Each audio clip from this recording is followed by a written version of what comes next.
మొట్టమొదట మన ప్రొడక్షన్ అవసరమయ్యే ఖర్చు, అలాగే వాళ్ళ కూలీల యొక్క జీతం. కూలీలు పెట్టుకున్నారనుకోండి, లేకపోతే వాళ్ళు పనిచేసినా కూడా వాళ్ళకు కూడా ఎంతో కొంత బయటకు వెళ్ళి పని చేసుకుంటే కూలీ వస్తుంది కదా! అలాగే మన సొంత పని చేసుకున్న మనకంత ఆదాయం రావాలి. సో, కూలీల ఖర్చు, అట్లాగే మిగతా ఎక్స్‌పెన్సెస్, ఇతర ఖర్చులు, అట్లాగే ఆ ప్రొడక్షన్ మార్కెటింగ్ చేయటానికి అయ్యే ఖర్చులు. అంటే వీళ్ళు పండించిన పంట మార్కెట్‌లోకి తీసుకువెళ్ళి అమ్మటానికి అయ్యే ఖర్చు కూడా దీంట్లో ఈ ప్రొడక్షన్ క్రెడిట్‌లో ఇంక్లూడ్ అయి ఉంటుంది.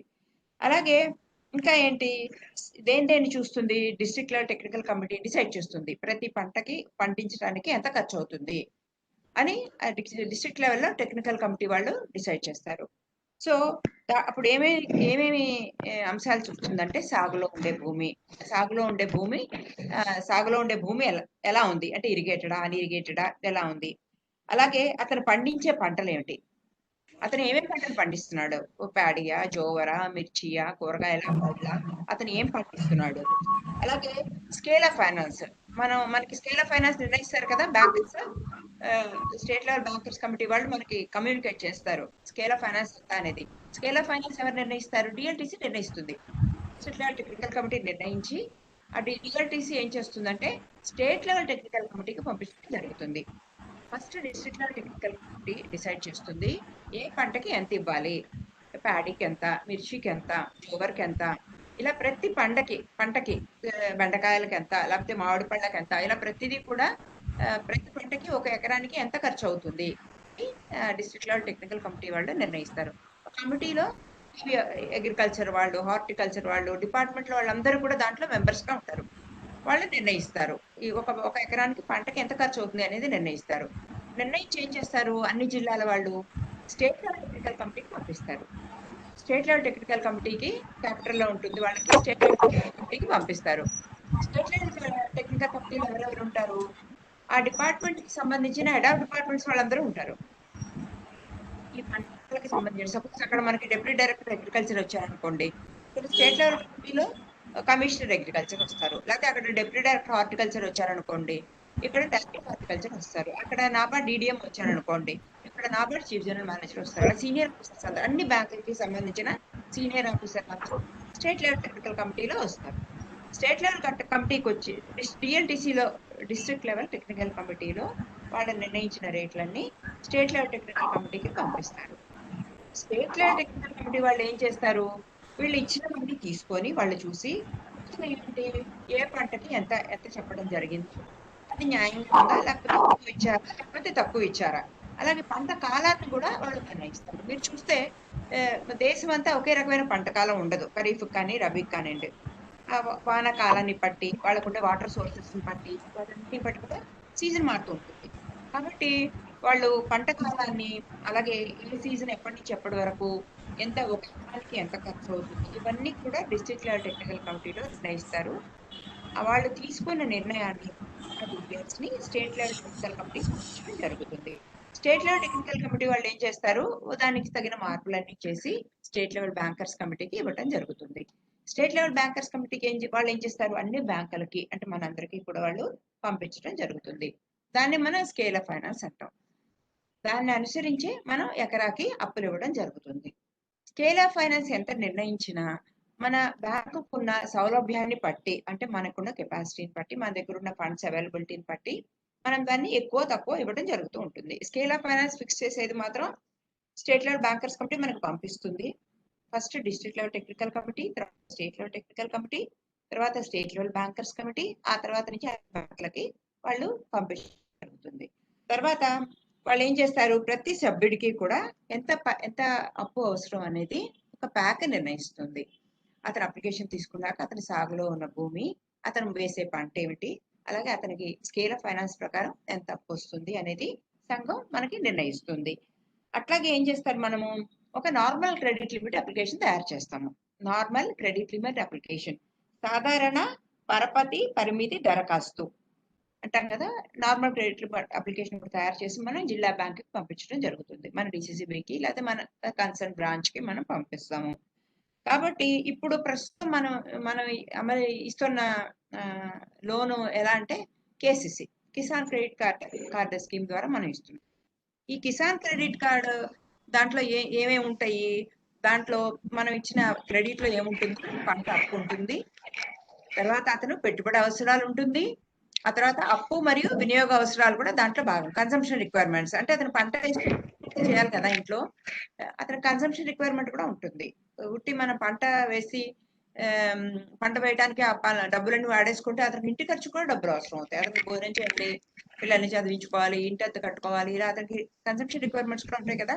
కాబట్టి ఈ ఇచ్చిన లిమిట్ లో పంట ఒకటి ఉంటుంది, అలాగే అతను ఎంతవరకు ఇన్వెస్ట్మెంట్ అవసరాలు కూడా ఉంటాయి, అలాగే వినియోగ అవసరం కన్సంప్షన్ కూడా దాంట్లో ఇమిడి ఉంటుంది అనమాట, దాంట్లో కలిసి ఉంటుంది. అట్లాగే స్కేల్ ఆఫ్ ఫైనాన్స్ మనం ఇందాక అనుకున్నాం, మన డిస్ట్రిక్ట్ లెవెల్ టెక్నికల్ కమిటీ నిర్ణయిస్తుంది. అలాగే వాళ్ళు నిర్ణయించిన ప్రకారము మన బ్యాంక్ ఏం చేస్తుంది, మన వద్ద ఉండే డబ్బుల యొక్క లభ్యత, మన దగ్గర ఎంత మన దగ్గర డబ్బులు ఉన్నాయి ప్రతి బ్యాంకు చూసుకుంటుంది. అలాగే రైతు అవలంబించే పద్ధతులు కూడా చూస్తుంది, అతను ఏ విధంగా పంట సాగు చేసుకుంటున్నాడు అనేది కూడా గమనించడం జరుగుతుంది. దాన్ని బట్టి రుణం ఇస్తారు. ఒకటి ఏంటంటే డిఎల్టీసీలో వాళ్ళు చెప్పిన స్కేల్ ఆఫ్ ఫైనాన్స్ ప్రకారము, తర్వాత రైతు అతను ఏ విధంగా పంట వేస్తున్నాడు, అలాగే మనం మన మన వద్ద ఉన్న నిధులు. ఇప్పుడు సపోజ్ మన పిల్లలు బట్టలు కొనుక్కుంటాం అన్నారు అనుకోండి, బాగా డబ్బులు ఉన్న వాళ్ళ పిల్లలు ఒక 1,00,000 రూపాయలు పెట్టి కొనుక్కోవచ్చు, బాగా డబ్బులు లేని వాళ్ళ పిల్లలు ఒక 500 పెట్టి 200 పెట్టి 100 రూపాయలు పెట్టి కూడా బట్టలు కొనుక్కుంటారు. సో అలాగే మన బ్యాంకు కూడా ఏంటంటే మన బ్యాంకుకి ఫండ్స్ ని బట్టి స్కేల్ ఆఫ్ ఫైనాన్స్ ని అంత ఇవ్వగలిగితే ఇస్తుంది, లేకపోతే మన ఫండ్స్ అవైలబిలిటీని బట్టి వాళ్ళకి పంట రుణాలు అందజేయడం జరుగుతుంది. కాబట్టి ఏంటంటే కిసాన్ క్రెడిట్ కార్డులో అడ్వాంటేజ్ ఏంటంటే వాళ్ళు ఎన్నిసార్లైనా నగదు తీసుకోవచ్చు, వాళ్ళ దగ్గర డబ్బులు ఉన్నప్పుడు వాళ్ళు కట్టుకోవచ్చు. కాబట్టి ఏం చేస్తాం, మనం ప్రతి విత్డ్రాయల్ కూడా 1 ఇయర్ లోపల 12 months లోపల రీపే చేయాలని చెప్తాము. కాబట్టి ఏంటంటే ఈ కార్డు ఉన్న వాళ్ళకి పర్సనల్ యాక్సిడెంట్ స్కీమ్ లో కూడా కవర్ చేయడం జరుగుతుంది. వాళ్ళు ఒకవేళ ఏదైనా ఒక పరిస్థితులు బాగాలేక చనిపోయారు అనుకోండి, వాళ్ళకి ఇన్సూరెన్స్ కూడా కవర్ చేయడం జరుగుతుంది. అట్లాగే దానికి మనం ఈ ఈ పంట రుణాలు ఇచ్చినప్పుడు మనం ఇంకా ఏం చూస్తున్నాం అంటే ఫసల్ బీమా యోజన ఇన్సూరెన్స్ కూడా కవర్ చేస్తున్నాం. ఇప్పుడు మన రాష్ట్రంలో ₹1 కడితే ఇన్సూరెన్స్ కవర్ అవుతుంది కదా, బీమా యోజన కింద మనం ఇన్సూరెన్స్ కూడా కవర్ చేస్తున్నాం. ఈ ఇన్సూరెన్స్ ఇంపార్టెంట్ అండి, ఎందుకంటే మనం వాళ్ళకి కస్టమర్ కి చాలా బెనిఫిట్. ₹1 కదా ఇప్పుడు మన గవర్నమెంట్ ఇచ్చిన ఆర్డర్స్ ప్రకారము. దానివల్ల ఏమవుతుందంటే యాక్చువల్గా ఫసల్ బీమా స్కీమ్ లో ఏం చెప్పారంటే, మనం కనుక అప్పు ఇచ్చిన వాళ్ళం, అప్పులు ఎవరైతే మంజూరు చేస్తారో, రుణాలు ఎవరైతే మంజూరు చేస్తారో ఖచ్చితంగా ఇన్సూరెన్స్ చేయించాలి. లేకపోతే ఒకవేళ రేపు ఫ్యూచర్ లో రైతుకి ఏదైనా నష్టం వచ్చింది అనుకోండి, ఆ నష్టాన్ని మనమే పూడ్చాలి. ఇప్పుడు సపోజ్ నేను సిఇఓగా ఒక బ్యాక్ మాది, నేను అప్పిస్తున్నాను, ఫసల్ బీమాలో ఇన్సూరెన్స్ చేయించలేదు. ఇన్సూరెన్స్ చేయించకపోతే ఏమవుతుందంటే రేపొద్దున రైతు ఏ విధంగా నష్టపోయాడు అనుకోండి, మనం చూస్తున్నాం ఇప్పుడు వర్షాలు కానివ్వండి, డ్రౌట్ కానివ్వండి, లేకపోతే ఇంకా ఏదైనా విపరీత పరిస్థితుల్లో ఏదైనా పంట కనుక అతనికి లాస్ అయితే, నేను కనుక ఇన్సూరెన్స్ చేయించకపోతే అప్పు ఇచ్చినప్పుడు రైతుకి నష్టం వస్తే రేపొద్దున ఆ నష్టాలను నేనే భరించాలి. దాన్ని ఏమంటారంటే సెల్ఫ్ ఇన్సూరెన్స్ అంటారు. సెల్ఫ్ ఇన్సూరెన్స్ చేయించుకున్నట్టు అనమాట. అంటే నేను ఒకవేళ నష్టం వస్తే, నేను ఇప్పుడు ఎగ్జాంపుల్ చెప్తాను మీకు. ఆర్టీసీ ఉంటుంది, ఆర్టీసీ థర్డ్ పార్టీ ఇన్సూరెన్స్ చేయదు. మామూలుగా మనం వెహికల్ కొనుక్కున్నప్పుడు ఇన్సూరెన్స్ చేస్తాం కదా, ఆర్టీసీ వాళ్ళు చేయరు. కానీ నష్టం వస్తే మాత్రం ఆర్టీసీ డబ్బులు ఇస్తుంది. ఎవరైనా బస్ కింద పడి చనిపోతే ఆర్టీసీ డబ్బులు ఇస్తుంది, వాళ్ళు ఆ నష్టపరిహారం ఇచ్చుకుంటారు. కానీ ఇన్సూరెన్స్ మాత్రం చేయరు, ఎందుకంటే వాళ్ళకి బస్సులు ఎక్కువ కదా, ఇన్సూరెన్స్ డబ్బులు ఎక్కువైపోతాయి. వాళ్ళు సెటిల్ చేసే ఇన్సూరెన్స్ అమౌంట్ కంటే వాళ్ళు కట్టాల్సిన ఇన్సూరెన్స్ ఎక్కువ అవుతుంది, అందుకని వాళ్ళు చేయరు. సో సెల్ఫ్ ఇన్సూరెన్స్ అనమాట. బీమా కింద గవర్నమెంట్ ఏం చెప్తుందంటే, ఒకవేళ మీరు కనుక ఇన్సూరెన్స్ చేయించకపోతే, ఒకవేళ రైతు ఏ విధంగా అయినా నష్టపడితే ఆ నష్టపరిహారాన్ని మీరే చెల్లించుకోవాలి అంటుంది. కాబట్టి మనం అలాంటి రిస్క్ తీసుకోవడం కంటే కూడా మనం ఇన్సూరెన్స్ చేయిస్తే మన బాధ్యత తీరిపోతుంది, నష్టం వస్తే ఇన్సూరెన్స్ కంపెనీ వాళ్ళు చూసుకుంటారు. అట్లాగే మనం వ్యవసాయం ఒకటే కాకుండా వ్యవసాయేతర కార్యక్రమాలు కూడా మనం అప్పులు ఇవ్వడం జరుగుతూ ఉంటుంది. ఇంకా ఏమేమి దానికి ఇస్తాము, మనం వీవర్స్కి ఇస్తాము, వీవర్స్ వీవింగ్ యాక్టివిటీకి ఇస్తాము, అలాగే గ్రామీణ చేతి వృత్తుల వాళ్ళకి ఇస్తాము, అలాగే రీటైల్ లోన్స్ ఇస్తాము, స్మాల్ లోన్స్, రీటైల్ లోన్స్ మన మెంబర్స్ ఎవరికైనా కావాలంటే వాళ్ళకి ఇస్తాము. అలాగే చేతి మగ్గాలు, చేతి పనులు అవి చేసుకునే వాళ్ళకి కూడా అప్పు ఇస్తాము. అలాగే మిగతా గ్రామీణ సేవలు ఏదైనా ఉంటే సర్వీసెస్ వాళ్ళకు కూడా అప్పులు ఇవ్వడం జరుగుతుంది. ఈ రుణాన్ని మనం ఎలా ఇస్తాము? బ్లాక్ క్యాపిటల్ గా కానీ, అలాగే వర్కింగ్ క్యాపిటల్ లా కానీ, లేకపోతే ఈ రెండు కలిసి కానీ ఇస్తాము. బ్లాక్ క్యాపిటల్ అంటే ఏంటంటే మనం టర్మ్ లోన్ ఇవ్వటం. ఒక లోన్ ఇచ్చేస్తాము టర్మ్ లోను, అతనికి ఇన్స్టాల్మెంట్స్ ఫిక్స్ చేస్తాము. 1 year, 2 year, 3 years, 5 years, 10 years installments fix చేస్తాం. టర్మ్ లోన్స్ కింద ఇస్తాము. లేకపోతే ఏమి ఇస్తాము? వర్కింగ్ క్యాపిటల్ ఇస్తాం. వర్కింగ్ క్యాపిటల్ ఎలా ఇస్తామంటే మనము ప్లెడ్జ్ లోన్ గా కానీ, లేకపోతే మార్గేజ్ లోన్ గా కానీ, ప్లెడ్జ్ లోన్ కానీ క్యాష్ క్రెడిట్ కింద ఇస్తాం మనం. క్యాష్ క్రెడిట్ అంటే ఏంటి? ఒక లిమిట్ ఇస్తాము. ఆ ఇచ్చిన లిమిట్ లో వాళ్ళకి ఎప్పుడు కావాలంటే అప్పుడు డబ్బులు తీసుకుంటారు, ఎప్పుడు వాళ్ళ దగ్గర ఉంటే అప్పుడు కట్టుకుంటారు. ఎంత అమౌంట్ వాడుకుంటారో అంత అమౌంట్ కి మాత్రమే, ఆ వాడుకున్న ఆ లిమిట్ కి మాత్రమే వడ్డీ పడుతుంది. ఇది యాక్చువల్ గా అందరికి చాలా బెనిఫిట్ అండి. టర్మ్ లోన్ కంటే కూడా క్యాష్ క్రెడిట్ చాలా బెనిఫిట్. కానీ క్యాష్ క్రెడిట్ ఎప్పుడు కూడా షార్ట్ పీరియడ్ లోన్, 1 ఇయర్ కి అలాగే తక్కువ పీరియడ్ కి ఇస్తారు. కాబట్టి ఏంటంటే ఆస్తులు అవి కొనుక్కునేటప్పుడు కష్టం అవుతుంది. కాబట్టి టర్మ్ లోన్ ఇస్తాము, మనము క్యాష్ క్రెడిట్ కూడా ఇవ్వడం జరుగుతుంది. ఒక్కొక్కసారి రెండు కలిపి కూడా ఇస్తాము. బ్లాక్ క్యాపిటల్, క్యాష్ క్రెడిట్ రెండు కూడా కలిపి ఇవ్వడం జరుగుతుంది. కాబట్టి ఇంకా మనం ఏం చేస్తాము?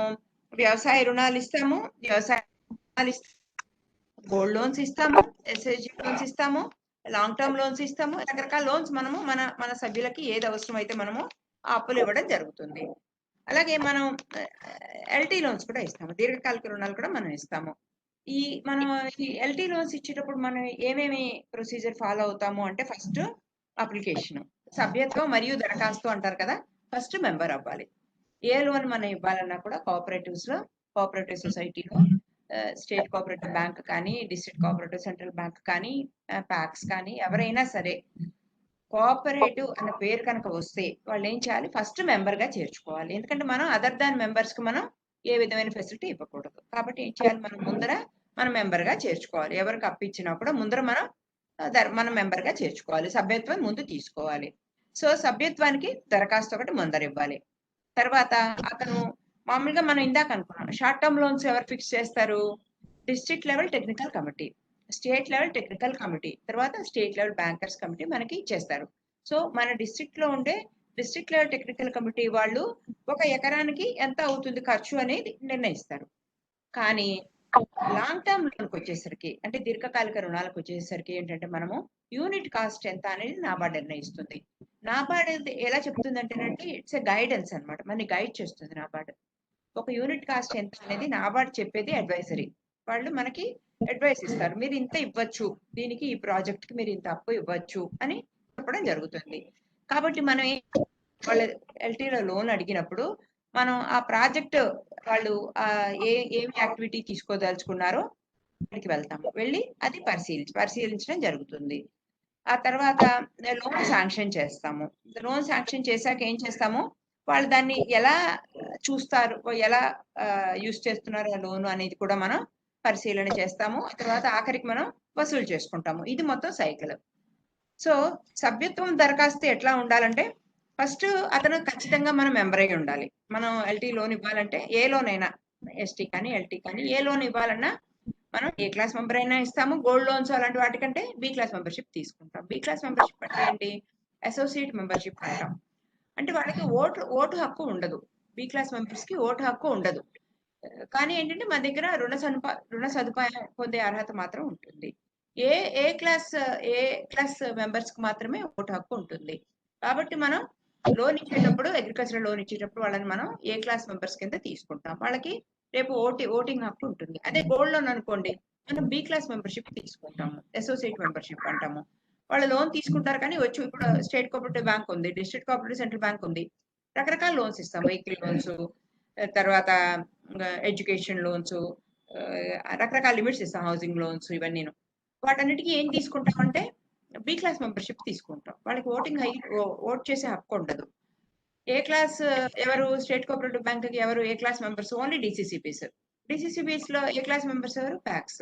వీళ్ళకి ఓటింగ్ హక్కు ఉంటుంది. మిగతా బి క్లాస్ మెంబర్స్ కి ఓటింగ్ హక్కు ఉండదు. ఎలక్షన్స్ లో వాళ్ళు ఓటు వేయడానికి కుదరదు. సో ఫస్ట్ మనం ఎల్టీ లోన్ ఇవ్వాలంటే ఏం చేస్తాము? సభ్యత్వము, దరఖాస్తు, మెంబర్షిప్ కి అప్లికేషన్ తీసుకుంటాము, షేర్ క్యాపిటల్ తీసుకుంటాం వాళ్ళ దగ్గర. సో దాంట్లో మనం ఏం చూస్తాము? ప్రాథమికంగా మనం ఏం చూస్తాము? కార్యదర్శి ఎవరైతే ఉంటారో వాళ్ళు అతనికి రికార్డులు, డాక్యుమెంటేషన్, అలాగే మంజూరుకి పట్టే సమయము వాళ్ళకి మనం చెప్పాలి. ఎందుకని వాళ్ళు నాకు లోను లేట్ అవుతుంది మన దగ్గర 10 రోజులు అవుతుంది, 15 రోజులు అవుతుంది నేను చెప్పామనుకోండి, అతను 15 రోజులు మన సంఘం చుట్టూ తిరగకుండా ఉంటాడు కదా! ఆయనకు మనం చెప్పలేదనుకోండి, ఆయన మాకు రోజు వచ్చి పోతూ ఉంటాడు. కాబట్టి ఏంటంటే, బాబు పలానా రోజున మీరు రండి. మీరొచ్చిన రోజున మేము లోన్ ఇస్తామని చెప్తే వాళ్ళకి కొంచెం వెసులుబాటుగా ఉంటుంది. కాబట్టి ఏంటంటే తర్వాత డాక్యుమెంటేషను, మంజూరుకి పట్టే సమయాలు మనం చెప్పాలి. ఆ తర్వాత ఎవరైతే మన దగ్గర అప్పు తీసుకుంటున్నారో అతను మనకి ఏమి ఇవ్వాలి, ఏమేమి చెప్పాలంటే ఫస్ట్ అతను అప్పు తీసుకోవడానికి ఉద్దేశం చెప్పాలి. అంటే పర్పస్. ఏ పర్పస్‌కి అతను మన దగ్గర లోన్ తీసుకుంటున్నాడు. ఎల్టీ లోన్‌కి వచ్చినప్పుడు ఏ పర్పస్‌కి అప్పు అడుగుతున్నాడు అది చూడాలి మనం. తర్వాత ఏంటంటే అతనికి ఎంత అప్పు అవసరము, అతనికి ఎంత అప్పు అవసరము, పరిమాణం అంటాం కదా! Extent of loan. అతనికి ఎంత అప్పు అవసరం అది కూడా చూడాలి. ఆ తర్వాత కుటుంబ చరిత్ర, ఫ్యామిలీ హిస్టరీ అంటాం కదా! అతని యొక్క ఫ్యామిలీ కుటుంబ చరిత్ర మనం తెలుసుకోవాలి. ఫ్యామిలీ హిస్టరీ ఒకటి తెలుసుకోవాలి. అలాగే కుటుంబానికి సంబంధించిన ఆస్తుల వివరాలు కూడా తీసుకోవాలి మనము. అతనికి వాళ్ళ కుటుంబానికి సంబంధించిన జీట్రీ అంటాం కదా! ఫ్యామిలీకి సంబంధించిన ఆస్తుల యొక్క వివరాలు కూడా మనం తీసుకోవాలి. అట్లాగే వాళ్ళ యొక్క ఇన్కమ్ అండ్ ఎక్స్‌పెండిచర్, కుటుంబానికి వచ్చే ఆదాయం ఎంత, వాళ్ళ వ్యయం ఎంత. అప్పుడు మనం ఏం చూడగలుగుతాము? అతని దగ్గర డబ్బులు ఎంతున్నయి, ఆయన మనకి మన అప్పు కట్టగలుగుతాడా లేదా అనేది చూస్తాము. కాబట్టి ఏమివ్వాలి అతను, దేనికి అప్పుకొచ్చాడు, purpose of the loan. Next ఏంటంటే ఎంత ఎక్స్టెంట్ అప్పు కావాలి, అతనికి ఎంత అప్పు అవసరము. అలాగే అతని యొక్క ఫ్యామిలీ హిస్టరీ ఒకటి. తర్వాత అతని యొక్క ఫ్యామిలీ యొక్క ఆస్తుల వివరాలు. అలాగే కుటుంబం అతని యొక్క ఆదాయము, వ్యయము. అతని ఇన్కమ్ అండ్ ఎక్స్‌పెండిచర్ సోర్స్ తీసుకుంటాము. అలాగే అతనికి మిగతా బ్యాంకుల్లో అకౌంట్లున్నాయా? అతను మిగతా బ్యాంకుల్లో అకౌంట్లు కానియండి, ట్రాన్సాక్షన్స్ కానియండి ఏదైనా జరిపిస్తున్నాడా? కాబట్టి అకౌంట్లు కానీ, లావాదేవీలు కానీ వేరే బ్యాంకులో నడిపిస్తున్నాడా? అట్లాగే ఆ కార్యస్థల పటం అంటాం. స్కెచ్ అంటాం కదా! ఆ స్కెచ్ ఒకటి తీసుకుంటాం. కార్యస్థల పటము అంటాం. ఆ స్కెచ్ మ్యాప్ తీసుకుంటాం మనము. అలాగే హామీగా ఉంచబోయే ఆస్తి యొక్క యాజమాన్య పత్రాల నకలు. అంటే అతను ఏదైతే మనకి సెక్యూరిటీగా ఇవ్వబోతున్నాడో, ఆ హామీగా సెక్యూరిటీగా మనకి అతను ప్రాపర్టీ ఇస్తాడు కదా! ఆ హామీ ఏదైతే ఇవ్వబోతున్నాడో దాని దాని యొక్క ఓనర్‌షిప్ డాక్యుమెంట్ మనకివ్వాలి. మనం మన లీగల్ అడ్వైజర్‌కి చూపించుకోవాలి. అతను మనకి సెక్యూరిటీగా ఇచ్చే భూమి కనుక లీగల్‌గా అతనికి రైట్ లేకపోతే రేపొద్దున మనం దాన్ని అమ్ముకోవడానికి మనకి రైట్ ఉండదు కదా! కాబట్టి ఏంటంటే హామీగా ఉంచబోయే ఆస్తి యొక్క యాజమాన్య పత్రాల యొక్క కాపీ, నకలు అది మనం తీసుకుంటాము. అలాగే లేటెస్ట్ ఫోటోస్. Latest photos. ఎప్పుడో చిన్నప్పుడు తీయించుకున్న ఫోటో, ఇంట్లో మిగిలిపోయిన ఏదో మిగిలిపోయిన ఫోటో ఇవ్వటం కాదు. లేటెస్ట్ ఫోటో ఒకటి అతను ఇవ్వాలి మనకి. అలాగే సభ్యత్వానికి అతను కార్యదర్శి అతని అప్లికేషన్ అతని దగ్గర తీసుకొని ఏం చేస్తాడు ఆయన, ఒక లోన్ రిజిస్టర్‌లో నమోదు చేస్తాడు. ఫస్ట్ ఒక అప్లికేషన్ తీసుకుంటాడు. తీసుకొని దాన్ని లోన్ రిజిస్టర్‌లో రాసుకుంటాడు. దాంట్లో ఎంటర్ చేస్తాడన్నమాట. లోన్ రిజిస్టర్‌లో ఎంటర్ చేసుకోవటం ఫస్ట్ ఏం చేస్తాడు, అప్లికేషన్ తీసుకుంటాడు. తీసుకున్న తర్వాత లోన్ రిజిస్టర్‌లో దాన్ని ఎంటర్ చేయడం జరుగుతుంది. తర్వాత ఏం చేస్తాడు, అప్పు తీసుకునే వాళ్ళు అప్పు ఇచ్చేటప్పుడు మనం ఏం చేస్తాము, ఆయనకి ఒక షేర్ కొనుక్కోమంటాం. ఒక వాటా కొనుగోలు చేయాలి మన దగ్గర అతను. వాటా కొనుగోలు చేసి అలాగే ఎన్కంబరెన్స్ సర్టిఫికేట్ కోసం అతను ఫీజు చెల్లించాలి. ఎన్కంబరెన్స్ ఈసీ గురించి అతను ఫీజు కట్టాలి. సో ఈసీ గురించి ఫీజు చెల్లించాక కార్యదర్శి గారు ఏం చేస్తారంటే, సీఈఓ అంటాం కదా, సీఈఓ గారు ఏం చేస్తారంటే సబ్ రిజిస్ట్రార్ ఆఫీస్‌కి వెళ్ళి ఆ డబ్బులు చెల్లించి ఈసీ గురించి అప్లికేషన్ ఇవ్వడం జరుగుతుంది. అతను మన సీఈఓ ఏం చేస్తారంటే అతని దగ్గర నుంచి అమౌంట్ తీసుకొని సబ్ రిజిస్ట్రార్ ఆఫీస్‌కి వెళ్ళి ఈసీ నిమిత్తం డబ్బులు కట్టడం జరుగుతుంది.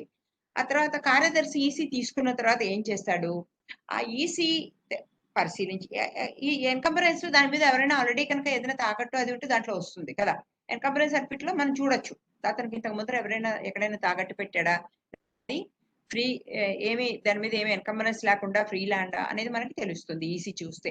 కాబట్టి మనం ఏం చేస్తాం అప్పుడు ఈసీ తీసుకొని ఆ తర్వాత పొలం అతను ఏదైతే మనకు పెడుతున్నారో దాని ఇన్స్‌పెక్షను, తర్వాత లీగల్ స్క్రూటినీ, ఆయన అతనికి పవర్ ఉంటే ఆయన ఇండిపెండెంట్‌గా చేస్తాడు. లేకపోతే ఫైనాన్సింగ్ బ్యాంక్ మన బ్రాంచ్ నుంచి ఎవరైనా సూపర్వైజర్ గారు కానీ, బ్రాంచ్ మేనేజర్ గారు కానీ ఎవరైనా బ్రాంచ్ అఫీషియల్స్‌తో కలిసి వెళ్లి లీగల్ స్క్రూటినీ చేసి దాని యొక్క పొలాన్ని చూడటం జరుగుతుంది.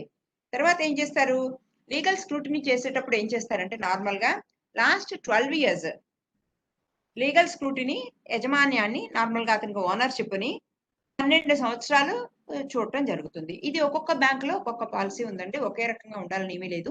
నార్మల్ గా అయితే 12 years యాజమాన్య పత్రాన్ని చూస్తాడనమాట. యాజమాన్యం ఇతను లాస్ట్ 12 years నుంచి వీళ్ళ స్వాధీనంలోనే ఉందా, లేకపోతే ఒకళ్ళ దగ్గర నుంచి ఒకరికి ట్రాన్స్ఫర్ అయిందా, ఎవరి దగ్గర కొనుక్కున్నారా, ఎవరికైనా అమ్మారా, అవన్నీ కూడా చూడటం జరుగుతుంది. సో పొలంలో తనిఖీలో భాగంగా ఏం చూస్తాం ఇంకా, భూమి స్వభావం ఏమిటి, ఏ టైప్ ఆఫ్ ల్యాండ్, డ్రై ల్యాండా, వెట్ ల్యాండా, ఇంకే ల్యాండ్ లో రకరకాలు ఉంటాయి కదా, అది ఏ రకమైన ల్యాండ్, అలాగే దాని విస్తీర్ణం ఎంత, అట్లాగే అందులో ఏమేమి ఆస్తులు ఉన్నాయి, పొలం ఎంత ఉంది, అది ఏ రకమైన భూమి స్వభావం ఎలా ఉంది, ఎంత ఎంత విస్తీర్ణం ఉంది, అట్లాగే దాంట్లో ఆస్తులు ఏదైనా ఉన్నాయా, దాంట్లో ఆల్రెడీ ఏదైనా తోటలు కానివ్వండి, బోర్ కానివ్వండి, లేకపోతే ఇంకా ఏదైనా ఆస్తులు ఏదైనా దాంట్లో ఉన్నాయా.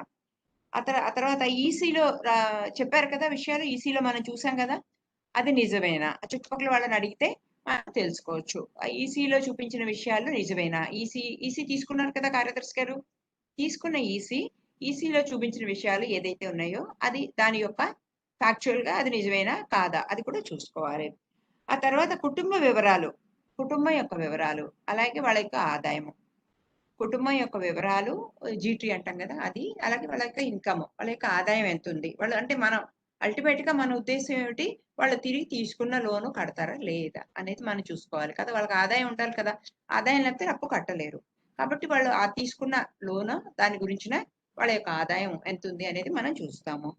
అలాగే వనరుల వినియోగం, వాళ్ళు తీసుకున్న అప్పులు ఏం చేయదలుచుకుంటున్నారు, అప్పు చెల్లించడంలో అప్పుదారుడు ఎవరైతే ఉంటారో ఆయనకి స్తోమత ఉందా లేదా, లోన్ తీసుకున్నాడు కరెక్ట్, ఇప్పుడు మీరున్నారు నేనున్నాను, నాకు ఒక అప్పు ఇచ్చారు మీరు, నేను తిరిగి చెల్లించగలనా లేదా, తీసుకున్న రుణాన్ని నేను బాగా ఉపయోగించుకొని నేను దాన్ని మీకు తిరిగి అప్పు చెల్లించగలనా లేదా, ఇది కూడా మనం చూసుకోవాలి.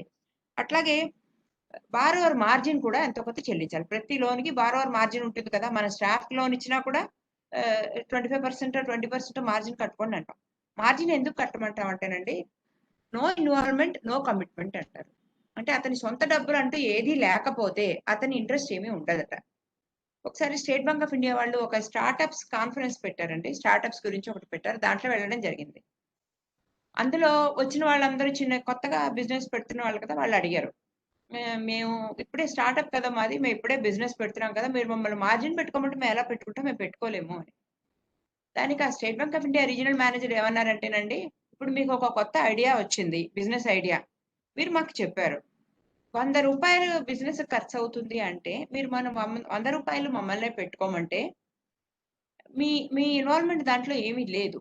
ఇప్పుడు మీరు చెప్పిన ఐడియా మాకు ఎలా చెప్పారో మీరు అదే ఐడియా మీ కుటుంబ సభ్యులకి చెప్పండి, అదే ఐడియా మీ కుటుంబ సభ్యులకి చెప్పండి, మీ ఫ్రెండ్స్ కి చెప్పండి, మీ చుట్టాలకి చెప్పండి, అందరిలో ఎవరైతే నమ్ముతారో వాళ్ళ దగ్గర నుంచి డబ్బులు తీసుకోండి. మీరు ఎవరైతే నమ్ముతారో వాళ్ళ దగ్గర నుంచి డబ్బులు తీసుకోండి, దాన్ని మీరు పెట్టుబడిగా పెట్టండి, మార్జిన్ మనీగా పెట్టండి. వాళ్ళందరూ ఎందుకు నమ్ముతారు అన్నాడు ఆయన. మీ ఇంట్లో వాళ్ళు మీ చుట్టాలు నమ్మకపోతే బ్యాంక్ ఎలా నమ్ముతుంది, బ్యాంక్ డబ్బులు ఎవరి మనీతో మనం బిజినెస్ చేస్తాం, పబ్లిక్ మనీతో బిజినెస్ చేస్తాం, లేకపోతే ఎక్కడి నుంచి అప్పు తెచ్చుకొచ్చి మనం ఉపయోగిస్తాం.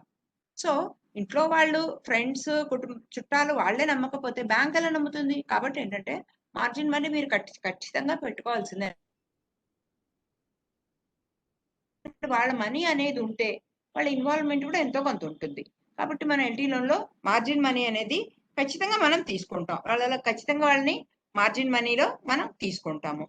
కాబట్టి వాళ్ళని ఏమంటాము, బాబు నువ్వు ఎంతో కొంత నువ్వు రుణం మొత్తంలో మార్జిన్ మనీ నువ్వు పెట్టుకోవాలి అని చెప్తాము. ఆ తర్వాత అతను ఏదైతే మనకు మార్గేజ్ చేస్తున్నాడో భూముల్ని, దాని యొక్క వాల్యూ అసెస్ చేస్తాము. అతను ఏదైతే భూమిని మన దగ్గర తాకట్టు పెడుతున్నాడో దాని యొక్క వాల్యూ ఎంత ఉంటుంది, అంటే ఎకరం ఎంత ఉంది, అతను మనకి ఎంత ఎంత లోన్ తీసుకుంటున్నాడు, ఎంత కాస్ట్ ఉన్న భూమిని అతను మనకి తాకట్టు పెడుతున్నాడు, అది కూడా చూస్తాము. ఆ తర్వాత అతను దేనికైతే అప్పు అడుగుతున్నాడో దాంట్లో నాబార్డు వాళ్ళు మనకి ఇచ్చిన చెక్ లిస్ట్ ఉంటుంది కదా, ఆ చెక్ లిస్ట్ ప్రకారం మనం స్క్రూటినీ చేసుకుంటాం. నాబార్డు వాళ్ళు మనకి ఇచ్చిన యూనిట్ కాస్ట్ నాబార్డు వాళ్ళు ఇస్తారు కదా, వాళ్ళు ఇచ్చిన చెక్ లిస్ట్ లో మనము దాన్ని చెక్ చేస్తాము. అట్లాగే ఏం చేస్తాము, అప్రైజల్ నోట్ తయారు చేస్తారు. ఎవరైతే లోన్ శాంక్షన్ ఆఫీసర్ కానీ సిఇఓ గారు కానీ ఉంటారో వాళ్ళు అప్రైజల్ నోట్ ఒకటి, ఆ లోన్ గురించి అప్రైజల్ ఒకటి తయారు చేస్తారు. సో ఎవరైతే ఆఫీసర్ శాంక్షనింగ్ ఆఫీసర్ ఉంటారో వాళ్ళు ఆ లోను శాంక్షన్ చేస్తారు. ఆ తర్వాత ఏం చేస్తారు, అప్పు శాంక్షన్ చేశాక అతనికి బారోవర్కి ఇవ్వడం జరుగుతుంది. శాంక్షన్ లెటర్ ఇస్తాం మనము.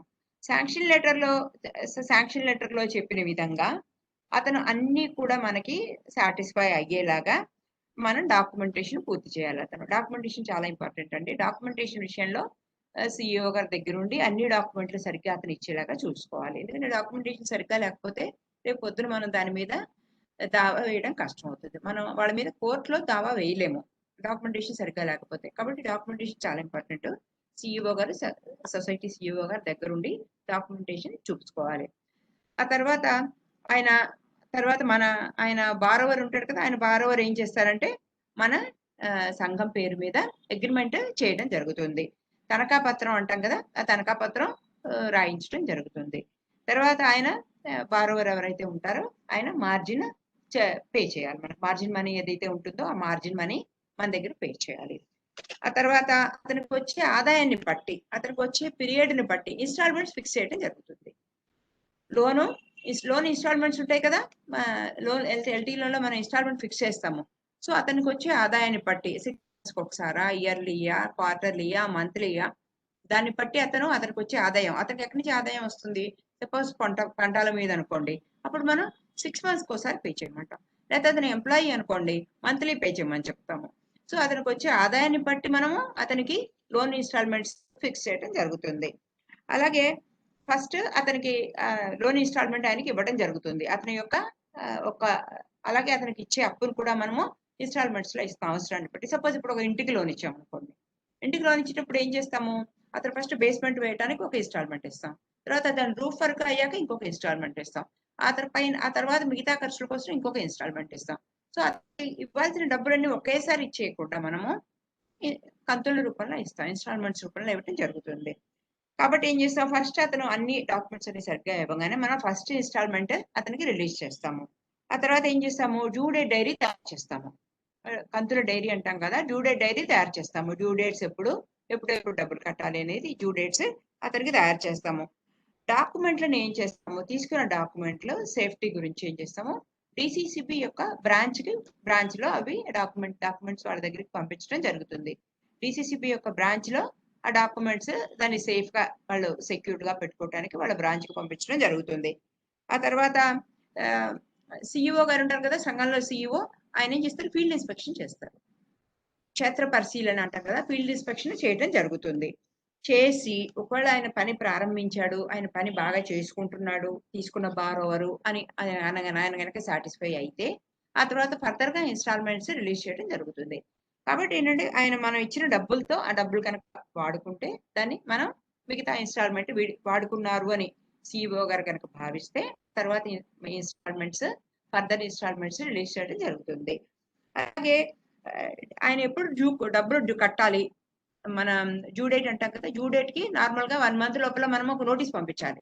లేకపోతే మీరు చూడండి, బార్వర్స్ అందరూ ఒక మాట అంటారు ఎప్పుడు, మీరు ఎందుకు కట్టలేదండి అంటే, మీరు కట్టమని మాకు చెప్పారా అంటారు. కట్టమని చెప్పడం ఏంటి, కట్టాలి కదా.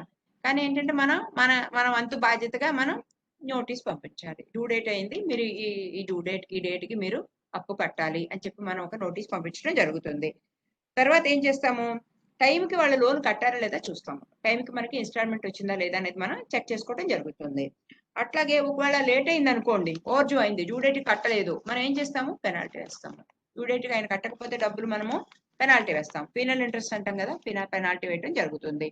అలాగే ప్రాజెక్ట్ ఫైనాన్స్, ఏదైనా ఒక ప్రాజెక్ట్ కి ఇచ్చామనుకోండి, మైనర్ ఇరిగేషన్, మేజర్ ఇరిగేషన్, లేకపోతే ఏదైనా ఒక ప్రాజెక్ట్ ఫైనాన్స్ చేసేటప్పుడు మనం ఏం చూస్తాము, దాన్ని అతను ఆ ఇచ్చిన డబ్బులు ఉపయోగించుకొని నిరంతరంగా ఆయన అంటే కంటిన్యూస్ గా ఆదాయం వచ్చే ఒక ఎకనామిక్ యాక్టివిటీ అంటాం ప్రాజెక్ట్. సపోజ్ ఒక డైరీకి ఇచ్చాం 12 animals కి ఇచ్చాం అనుకుందాం.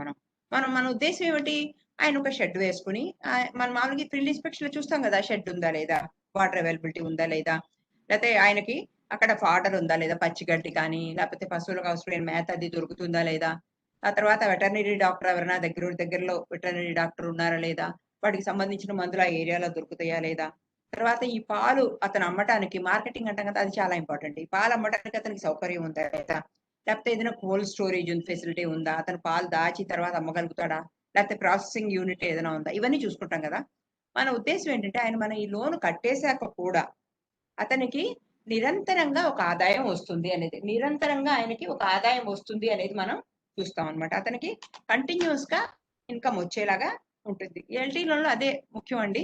మన లోన్ కట్టేశాక కూడా బారోవర్ కి ఒక నిరంతరంగా ఒక ఆదాయం వస్తూ ఉంటుంది. అదే ఎల్టీ లోన్లో మనం చూసేది అదే అనమాట. అతనికి ఇంటరప్షన్ లేకుండా ఒక ఆదాయం వస్తూ ఉండాలి.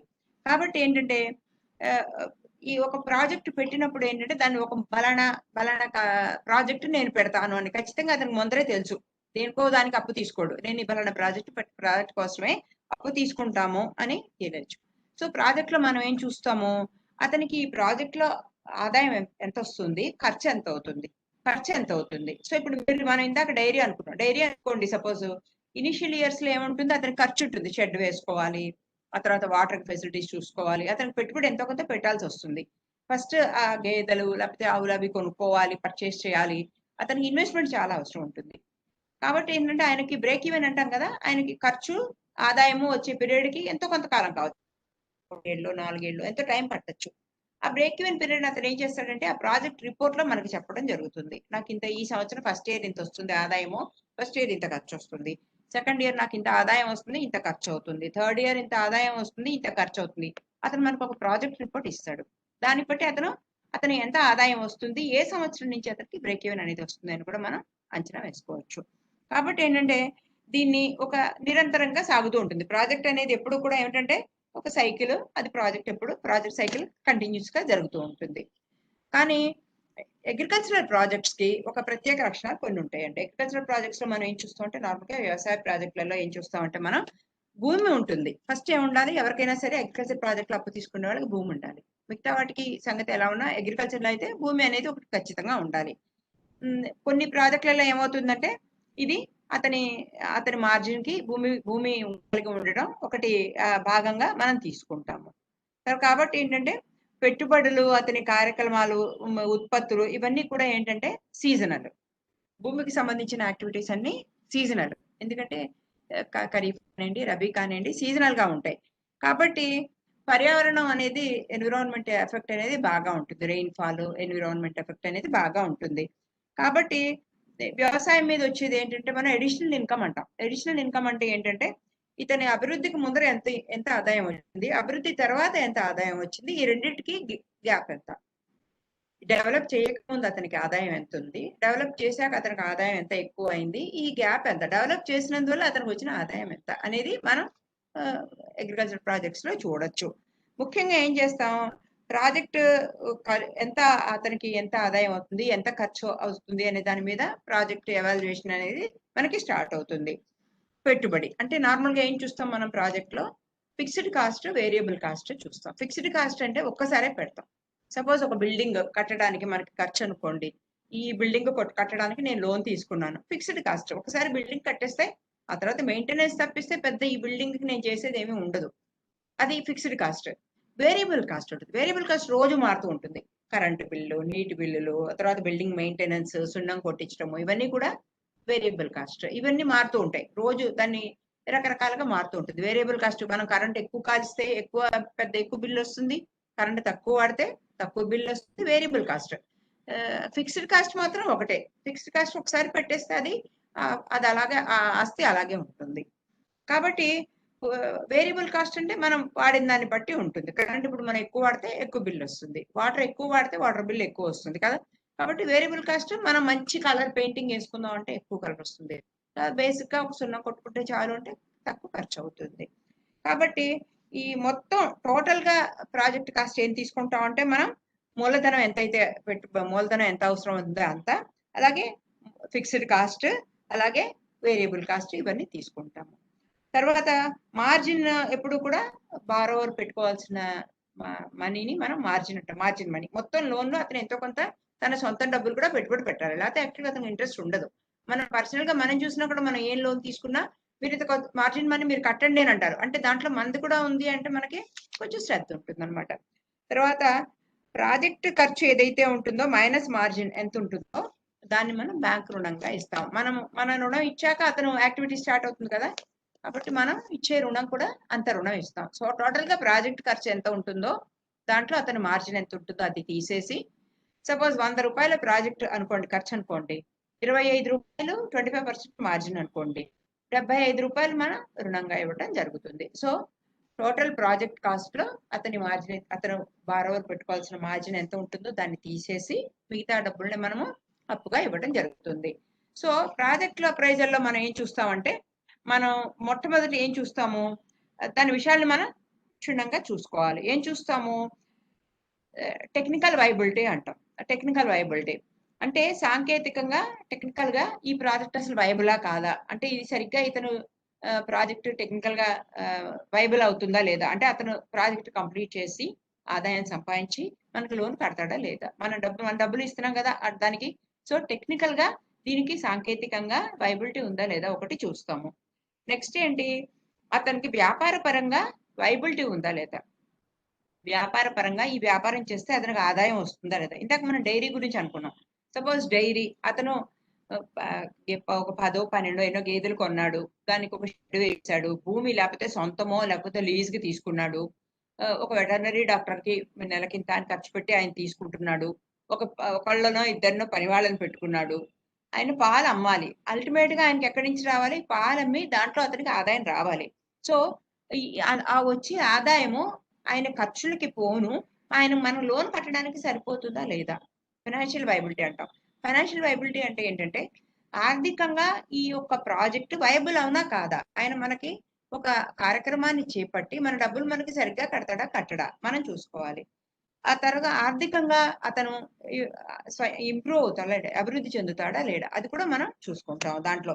ఆ తర్వాత బ్యాంకబిలిటీ, ఇది అసలు బ్యాంకులు అప్పు ఇచ్చే స్కీమ్ అవునా కాదా, మనం బ్యాంకులు అప్పు ఇవ్వగలమా లేదా, బ్యాంకబిలిటీ అంటారు. బ్యాంకులు మనం అప్పు ఇస్తే మనకి తీర్చాడా లేడా, ఇది కూడా మనం బ్యాంకబిలిటీ కూడా చూస్తాం. So economic viability, technical viability, financial feasibility, bankability. Bankability అంటే మనం బ్యాంకులు ఈ ప్రాజెక్ట్ కి మనం అప్పు ఇవ్వచ్చా ఇవ్వకూడదా, అంటే బ్యాంకబిలిటీ. మన ఈయన బ్యాంకులు అంటే మనం కొన్ని చూసుకుంటాం, మనం దాన్ని మానిటర్ చేయగలమా లేదా, నేను వెళ్ళి దాని సంగతి చూసుకోగలనా లేదా, ఇవన్నీ చూసుకొని మనం మన వల్ల అవుతుంది అంటే మనం అప్పుడు ఆ ప్రాజెక్ట్ కి లంచ్ చేయడం జరుగుతుంది. ఆ తర్వాత ఇంకా మనం ఏం చూసుకుంటాం, బారోవర్ గురించి కూడా చూడాలి. బారోవర్ అసలు ఎలాంటి వాడు, అతని క్యారెక్టర్ ఎలాంటిది, అతను మంచివాడేనా, అతనికి ఈ అప్పుని నిర్వహించే సామర్థ్యం ఉందా లేదా. ఇప్పుడు నేను ఇక్కడ క్లాస్ చెప్తున్నాను మీకు, నేను రేపు వచ్చి మిమ్మల్ని డైరీకి నాకు అప్పు అడిగాను, ఒక 12 గేదెలు కొనడానికి అప్పు కావాలి అంటే, నాకు అసలు గేదెల్ని ఎలా పెంచాలో తెలీదు, ఆ పాలు ఎక్కడమ్మాలో తెలీదు, నాకు గురించి ఏమీ తెలీదు. అలాంటప్పుడు మీరు నాకు అప్పు ఇస్తే నేను ఎలా కడతాను మీకు అప్పు. సో నాకు అసలు అప్పు తీసుకుంటే ఆయనకి తగిన క్వాలిఫికేషన్స్ ఉన్నాయా లేదా, ఆయనకు ఆ పని వచ్చా రాదా, అతను ఆ ప్రాజెక్టుని నిర్వహించే కెపాసిటీ ఉందా లేదా, లేకపోతే అతను సరిగ్గా నిర్వహించలేడు కదా, నిర్వహించలేకపోతే నష్టాలు వస్తాయి, ఆ గేదెలు చచ్చిపోవటమో లేకపోతే లోన్ కట్టలేకపోవడమో అతని మధ్యలో ప్రాజెక్టును వదిలేయడమో ఏదో జరుగుతుంది. సో అలా కాకుండా ఏంటంటే నేను ఎలాంటిది, నేను డబ్బులు సరిగ్గా కట్టనా, నా క్యారెక్టర్ ఎలాంటిది, నా క్యాపబిలిటీస్ ఎలాంటివి, ఇవన్నీ కూడా చూస్తాము. నా యొక్క క్వాలిఫికేషన్ ఏమిటి, నాకు అసలు దాని గురించి ఏమైనా తెలుసా లేదా అనేది కూడా చూసుకుంటాము. తర్వాత మార్జిన్ మనీ కట్టగలిగిన స్తోమత ఉందా లేదా, అతనికి బారోవర్ కి మార్జిన్ మనీ కట్టగలిగిన స్తోమత ఉందా లేదా, మొత్తం లోను బ్యాంక్ దగ్గర నుంచి ఎక్స్పెక్ట్ చేస్తున్నాడా, అట్లా బ్యాంకుతో ఇంతకు ముందు మన కస్టమరా, అతను ఎలాంటి కస్టమర్, ఇంతకు ముందు ఏదైనా అప్పులు తీసుకున్నాడా, బాగా కట్టాడా, అతని గురించిన మనకి తెలిసిన విషయాలు ఏమిటి, బారోవర్ ఒక బారోవర్ గురించి తెలుసుకోవాల్సిన అవసరం కూడా మనకి చాలా. అలా కూడా ఈ ప్రాజెక్ట్ స్థలం ఏదైతే ఉంటుందో అది వ్యవసాయ భూమా అవునా కాదా, అతను ఒక అగ్రికల్చర్ ప్రాజెక్ట్ తీసుకుంటున్నాడు అనుకోండి, ఆ అగ్రికల్చరల్ ప్రాజెక్ట్ కి సంబంధించి ఆ భూమి అనుకూలంగా ఉందా లేదా, లేకపోతే అతను ఏదైనా బీడు భూమో అలాంటి పనికిరాని భూమి ఏదైనా పెట్టాడా. అట్లాగే ఇంకా ఏమేమి చూస్తాం మనం, అక్కడ ఎలక్ట్రిసిటీ కనెక్షన్ ఉందా లేదా, కనెక్షన్ ఉందా లేదా, అలాగే వాటర్ ఉందా లేదా, అలాగే అతను సరుకు రవాణా చేయటానికి లేకపోతే ముడి సరుకులు తెచ్చుకోవటానికి సరిగ్గా రోడ్లు ఉన్నాయా లేదా, అక్కడెక్కడో మారుమూల ఉందనుకోండి, అతను రోడ్డుని రీచ్ అవడానికి చాలా కష్టము, అతను ఉన్న చోట అతను అమ్మాడంటే కష్టం కదా, మార్కెట్కి రావాలి ఏ వస్తువు అయినా కూడా. కాబట్టి ఏంటంటే ఫస్ట్ ఎలక్ట్రిసిటీ ఉందా లేదా, వాటర్ అవైలబిలిటీ ఉందా లేదా, ప్రాపర్ గా రోడ్డు ఉందా లేదా, కనెక్టివిటీ రోడ్డు ఉందా లేదా, అది కూడా మనం చూసుకోవడం జరుగుతుంది. అలాగే రా మెటీరియల్ దొరుకుతుందా లేదా, అతని బిజినెస్ కి అవసరమైన రా మెటీరియల్, ఇప్పుడు సపోజ్ డైరీ అనుకున్నాం అనుకోండి, అక్కడ పచ్చిగడ్డి కానివ్వండి లేకపోతే ఇంకా వేరే రకమైన ఫాడర్ కానివ్వండి, ఇవన్నీ దొరుకుతున్నాయా లేదా, ఇంకా మిగతా అవసరాలు ఒక వెటర్నరీ డాక్టర్ కానివ్వండి, ఇలాంటి ఆయన అక్కడ దొరుకుతాడా లేడా? అలాగే ఆ యూనిట్ నడిపించటానికి అవసరం అయ్యే నిపుణులు ఉన్నారా లేదా?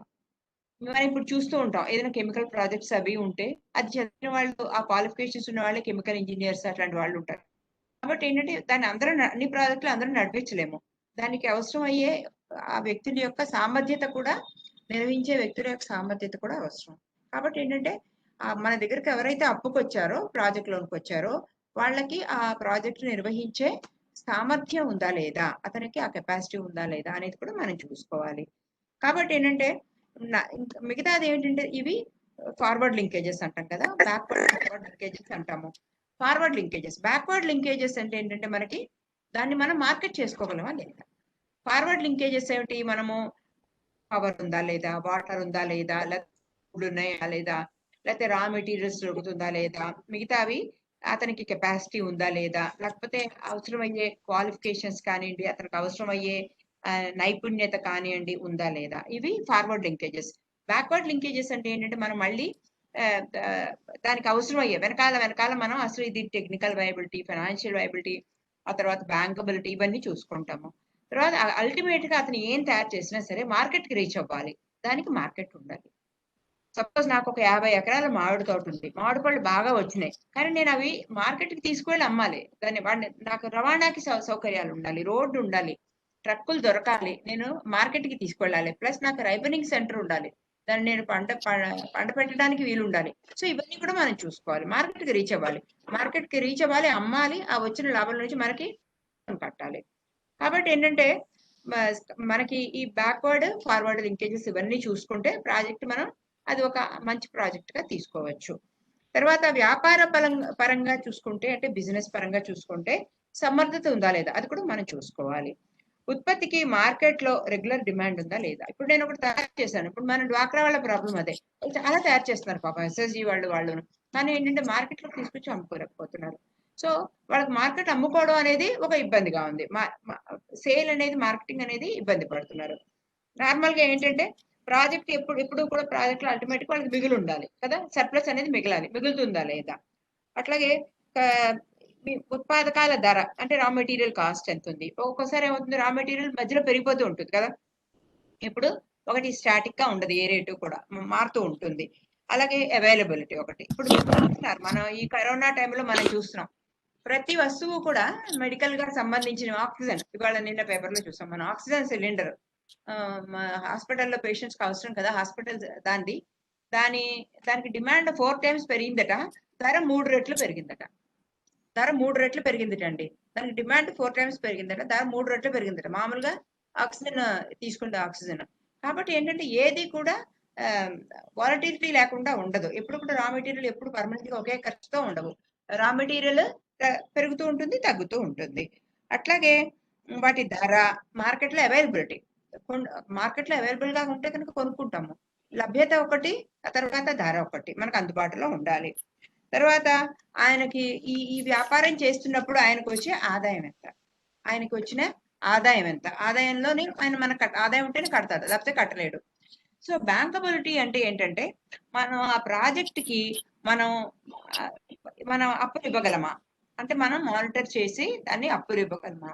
ఆ తర్వాత ఏడాది పొడవునా, అంటే మన సంవత్సరం అంతా అతనికి కంటిన్యూస్ గా లోన్ ప్రొవైడ్ చేయగలుగుతామా, లాభాలు వస్తాయా, మనకి తిరిగి అతను డబ్బులు కట్టగలుగుతాడా, ఇంట్రెస్ట్ రేట్ ఎంత ఉంది, ఇంట్రెస్ట్ రేట్ తో పాటు అతను మనకి ఇంట్రెస్ట్ కూడా కట్టాలి, ఎందుకంటే మనం డిపాజిటర్స్ దగ్గర నుంచి తీసుకున్న డబ్బులు, లేకపోతే మనం హైర్ ఫైనాన్స్ తెచ్చుకున్న అప్పులు అవన్నీ మనకి ఇస్తాము, కాబట్టి వాటన్నిటికీ మనం కట్టుకోవాలి కదా. కాబట్టి మనం కట్టాలంటే మన దగ్గర అప్పు తీసుకున్న వాళ్ళు కట్టాలి, అవన్నీ మనం చేయగలమా లేదా.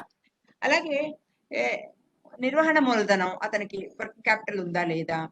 ఆ తర్వాత ఇంకా ఇన్స్పెక్షన్స్ మనం ప్రాపర్ గా చేయగలమా లేదా. ఇప్పుడు సపోజ్ మనం కొన్ని ఇన్స్పెక్షన్స్ మనం చేయలేము, ఎక్కడ విదేశాల్లో ప్రాజెక్టులు అలా అనుకోండి, దానికి మనం ఇన్స్పెక్షన్ చేయలేము కదా, కాబట్టి మనం ఇన్స్పెక్షన్ చేయగలమా లేదా అది కూడా చూసుకోవాలి, మనం మానిటర్ చేయగలమా, ఇన్స్పెక్షన్ చేయగలమా లేదా. అంతేకాకుండా ఇంకా మనం ఇచ్చే అప్పులు ఏమిటంటే సెల్ఫ్ గ్రూప్ లెండింగ్ కూడా ఇస్తామండి, స్వయం సహాయక బృందాలు. ఈ ఎస్ఎస్జి గ్రూప్స్ లో మనం ముఖ్యంగా ఏం చూసుకుంటామంటే, వాళ్ళు ఒక గ్రూప్ లో 15 మంది నుంచి 20 మంది ఉండాలి అని అనుకుంటున్నాము. అలాగే వాళ్ళు పొదుపులు చేసుకుని వనరులు సమీకరించుకుంటారు, వాళ్ళు ఇంటర్నల్ గా వాళ్ళు ఒకళ్ళకొకళ్ళు సహాయం చేసుకుంటారు, వాళ్ళు రెగ్యులర్ గా మీటింగ్లు పెట్టుకుంటారు. మనం వాళ్ళు వారానికి కనీసం ఒక్కసారైనా మీటింగ్ పెట్టుకోవాలి అని అంటే మంచి మంచి సంఘం అంటున్నాము. ఆ తర్వాత ప్రతి వారం వాళ్ళు పొదుపులు చేసుకోవాలి. ఆ పొదుపులు చేసుకున్న పొదుపుల్లోనే వాళ్ళు అప్పులు ఇచ్చుకోవాలి. ఆ తర్వాత 6 నెలలు బాగా పనిచేశాక వాళ్ళు బ్యాంక్ లోన్కి వెళ్ళొచ్చు. దగ్గర ఉన్న బ్రాంచ్ లో అకౌంట్ ఓపెన్ చేయమని చెప్తున్నాము. తర్వాత బ్రాంచ్ మేనేజర్ ఆ బ్రాంచ్ కి ఆ సంఘానికి వెళ్ళి వాళ్ళతో మాట్లాడి ఆ సంఘం కనుక అనుకూలంగా ఉంది, అంత బాగానే ఉంది అని చెప్తే వాళ్ళకి అప్పులు ఇవ్వచ్చు. ఇచ్చే అప్పులు ఫస్ట్ టైం కనుక వాళ్ళు అప్పు తీసుకుంటే దాన్ని ఫస్ట్ ఒక 1 lakh ఇవ్వమని చెప్తున్నాము. వాళ్ళకి 6 times ఆఫ్ కార్పస్ లేకపోతే 1 lakh ఏది తక్కువైతే అది. ఆ తర్వాత సెకండ్ టైం అయితే 8 times of corpus or 2 lakhs whichever is more అని చెప్తున్నాము. కానీ వాళ్ళు 5 లక్షల కంటే ఎక్కువ తీసుకునేట్టయితే వాళ్ళు ఒక క్రెడిట్ ప్లాన్ ఇవ్వాలి మనకి, మైక్రో క్రెడిట్ ప్లాన్. దాన్ని ఆధారంగా మనం అప్పులు ఇస్తాము. ఫస్ట్ ఇనిషియల్ గా 3 లక్షల వరకు అయితే మనం వాళ్ళకి ఒక గ్రూప్ గ్యారంటీ మీద ఇస్తాము. వాళ్ళందరూ కలిసి అంటే ఇంటర్స్ అగ్రిమెంట్ అంటారు. ఒకళ్ళు కట్టకపోతే మేము అందరం కడతాము అని చెప్పి వాళ్ళకి అగ్రిమెంట్ ఇస్తారు మనకి. కాబట్టి 3 లక్షలు దాటాక మనం ఏం చేస్తున్నాం, వాళ్ళని మైక్రో క్రెడిట్ ప్లాన్ అడుగుతున్నాం. 5 లక్షల నుంచి వాళ్ళని ఎంసీపీ అడుగుతాం. వాళ్ళు ఈ తీసుకున్న అప్పులు ఏ విధంగా వాడుకున్నారు, వాళ్ళు ఎలా రీపే చేస్తారు అని మనకి చెప్పే విధంగా ఒక మైక్రో క్రెడిట్ ప్లాన్ తీసుకుంటాము. సో అలాగే జాయింట్ లయబిలిటీ గ్రూప్స్ కూడా ఇస్తాము. జాయింట్ లయబిలిటీ 4 నుంచి 10 మందికి ఒక గ్రూప్ గా ఉండే వ్యక్తులు. అగ్రికల్చరే ఉండడం అవసరం లేదు. ఎస్ఎస్జి కూడా పర్పస్ న్యూట్రల్ అండి, ఏ అవసరానికైనా వాళ్ళు తీసుకోవచ్చు. జాయింట్ లయబిలిటీ గ్రూప్ లో ఏంటంటే వాళ్ళు ఏ కార్యక్రమం అయితే చేపడుతూ ఉంటారో ఆ కార్యక్రమానికి సంబంధించి అప్పు తీసుకోవాలి. దానికి మనం వాళ్ళ దగ్గర నుంచి సేమ్ జాయింట్ లయబిలిటీ అగ్రిమెంట్ తీసుకుంటాం. అలాగే వాళ్ళకు కూడా పర్సనల్ యాక్సిడెంట్ ఇన్సూరెన్స్ స్కీమ్ లో వాళ్ళని ఇంక్లూడ్ చేస్తాము. So JLG SSG group lending కాకుండా మనం ఇవాళ మనం ఇదొకటి అగ్రికల్చర్ ఫండ్ గురించి మనం మాట్లాడుకుందాం అండి. ఈ యాక్చువల్ గా హెడ్ ఆఫీస్ నుంచి శ్రీనివాసరావు గారు అలాగే రాజేష్ మేడం కూడా జాయిన్ అవుతారు. ఇంకొకటి నా రిక్వెస్ట్ ఏంటంటే మీ అందరికీ కూడా ఒక ఇది పంపించడం జరుగుతుందండి. ఒక ఫామ్ పంపిస్తున్నాము. మీకు ఈ క్లాస్ ఎలా ఉందో మీరు చెప్తే దాని గురించి ఎవాల్యుయేషన్ ఫామ్ అలాగే రిజిస్ట్రేషన్ ఫామ్స్ 2 పంపిస్తాము. దాన్ని బట్టి మీరు మీ ఫీడ్బ్యాక్ ని బట్టి మేము మా ఫ్యూచర్ ప్రోగ్రామ్స్ డిజైన్ చేసుకోవడానికి వీలు ఉంటుంది. సో ముఖ్యంగా ఇవాళ తీసుకోవాల్సిన అంటే మనం అగ్రికల్చర్ పంట రుణాలు ఇస్తాము, వ్యవసాయేతర రుణాలు ఇస్తాము.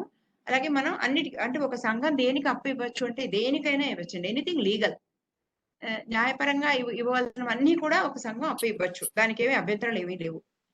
కాబట్టి మనం అగ్రికల్చరల్ లోన్సే కాదు, నాన్ అగ్రికల్చరల్ లోన్స్ కూడా ఇస్తాము. వాళ్ళు తీసుకునే యాక్టివిటీని బట్టి ఇవ్వడం జరుగుతుంది.